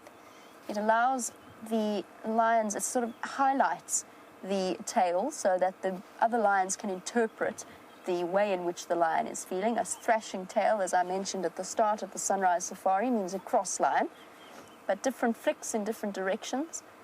By highlighting in black, which is a color that stands out fairly clearly, it's a way of just being able to emphasize whatever it is the lions happen to be communicating to each other. There's an old story, an old legend, because there is the bony spur at the base hidden by the fur of the tail. There's an old legend, and I think it actually comes from the Maasai, although I could stand corrected on that a male lion, when he thrashes his tail like that, is actually whipping himself with the spur, with the end vertebra at the end of the tail, and he's whipping himself into an angry frenzy by hurting himself with the tip of his tail, and that's the theory behind why the lion thrashes his tail when he's cross. And indeed an explanation behind the hardened tip at the edge of the tail. That is just a story. They thrash their tail because they're cats and that's how they communicate. The spur isn't really something that's used to whip them into a heated state of heated emotional state. What's up, girl? You're looking around. Getting a good look. She was fast asleep earlier, and then I honestly think she had a bit of a bad dream because she kind of, I don't know if she heard something or if it was a bad dream, but her head shot up. And One on the right was looking up. Oh, they're both actually looking up. You are right. They're now both looking up. In general, that could just mean that something is moving through the area. It could be impala, it could be a duiker, it could be our young tortoise making his bid for freedom at a rapid pace. That was an incredible sighting for me. I have never seen... I was chatting to Sean while you were with Brent in the buffalo, and he said it's a first for him as well. He's also never seen a tortoise cuddle a lion before. Definitely a nice way to start the morning. Sibusiso, the tuft, as for what the tuft is called, I think it's just called a tuft. I can't think of a specific name for the end of a lion's tail, to be completely honest with you. I'm racking my brains, I can't think. It might have an anatomical name, but not one that is used with any great consistency. Hey, big girls.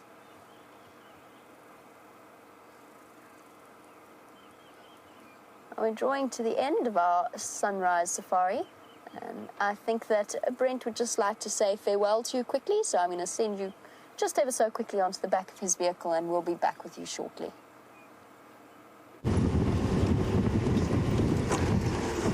So welcome back, and being out in the bush, it is a really, really tough environment for the animals. And there's been a lot of debate on social media about Kwatile, a female leopard we do see occasionally. And there has been some reports that she was possibly bitten by a snake. It was not looking very good, and she does have cubs at the moment. And I know a lot of you are very worried about the cubs, and there's been some mention of now interfering and trying to go save those cubs and take them somewhere else. We are in a natural system, and this is how the predator populations are controlled, by things like this happening. And as sad as it is, oh, excuse me, we cannot start interfering, because then we have to start interfering in everything. It's the same thing as that if a snake or a gymnogene grabbed a baby bird, would we stop that gymnogene from getting its meal?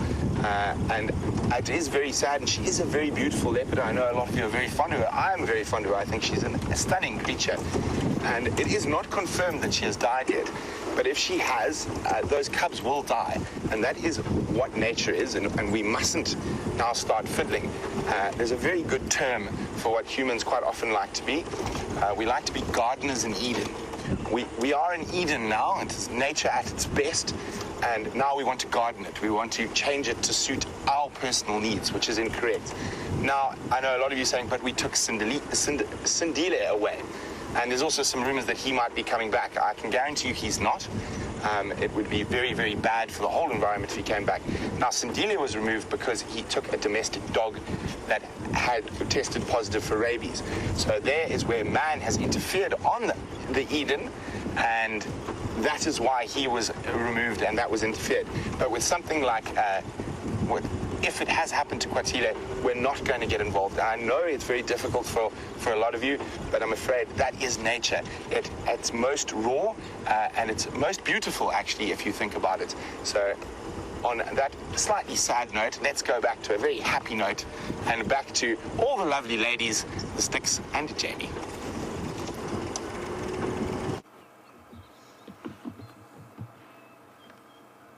It's a very sad situation when something like that happens, and of course we all feel it and we all understand how deeply it does end up affecting people and how attached you can become to individual animals throughout this natural kingdom. Just something to bear in mind as well from Kwatile's cubs' perspective. If they were to be taken in and they were to be raised and helped, although I suspect it is long past the possibility of that ever happening. I think that if she is dead, I think they will probably have followed a similar route. Once you take them in and you raise them by hand, or even if you try not to raise them by hand, they lose their natural fear of people. They become dangerous, and what kind of future do they have then? Do you put them in a fenced enclosure for the rest of their lives? Not something any of us want to see. But we've got a lion sighting with the promise of a new generation ahead, and the promise of a lion sighting this afternoon on the Sunset Safari. Thank you as always to Wium for his wonderful camera work. Thank you, Wium, as well as Jerry and Lou in Final Control, and to Brent entertaining you on the other vehicle. Most importantly, as always, sorry, she's just kicking her in the side as I say goodbye. She just gave her such a kick as she tried to lie down.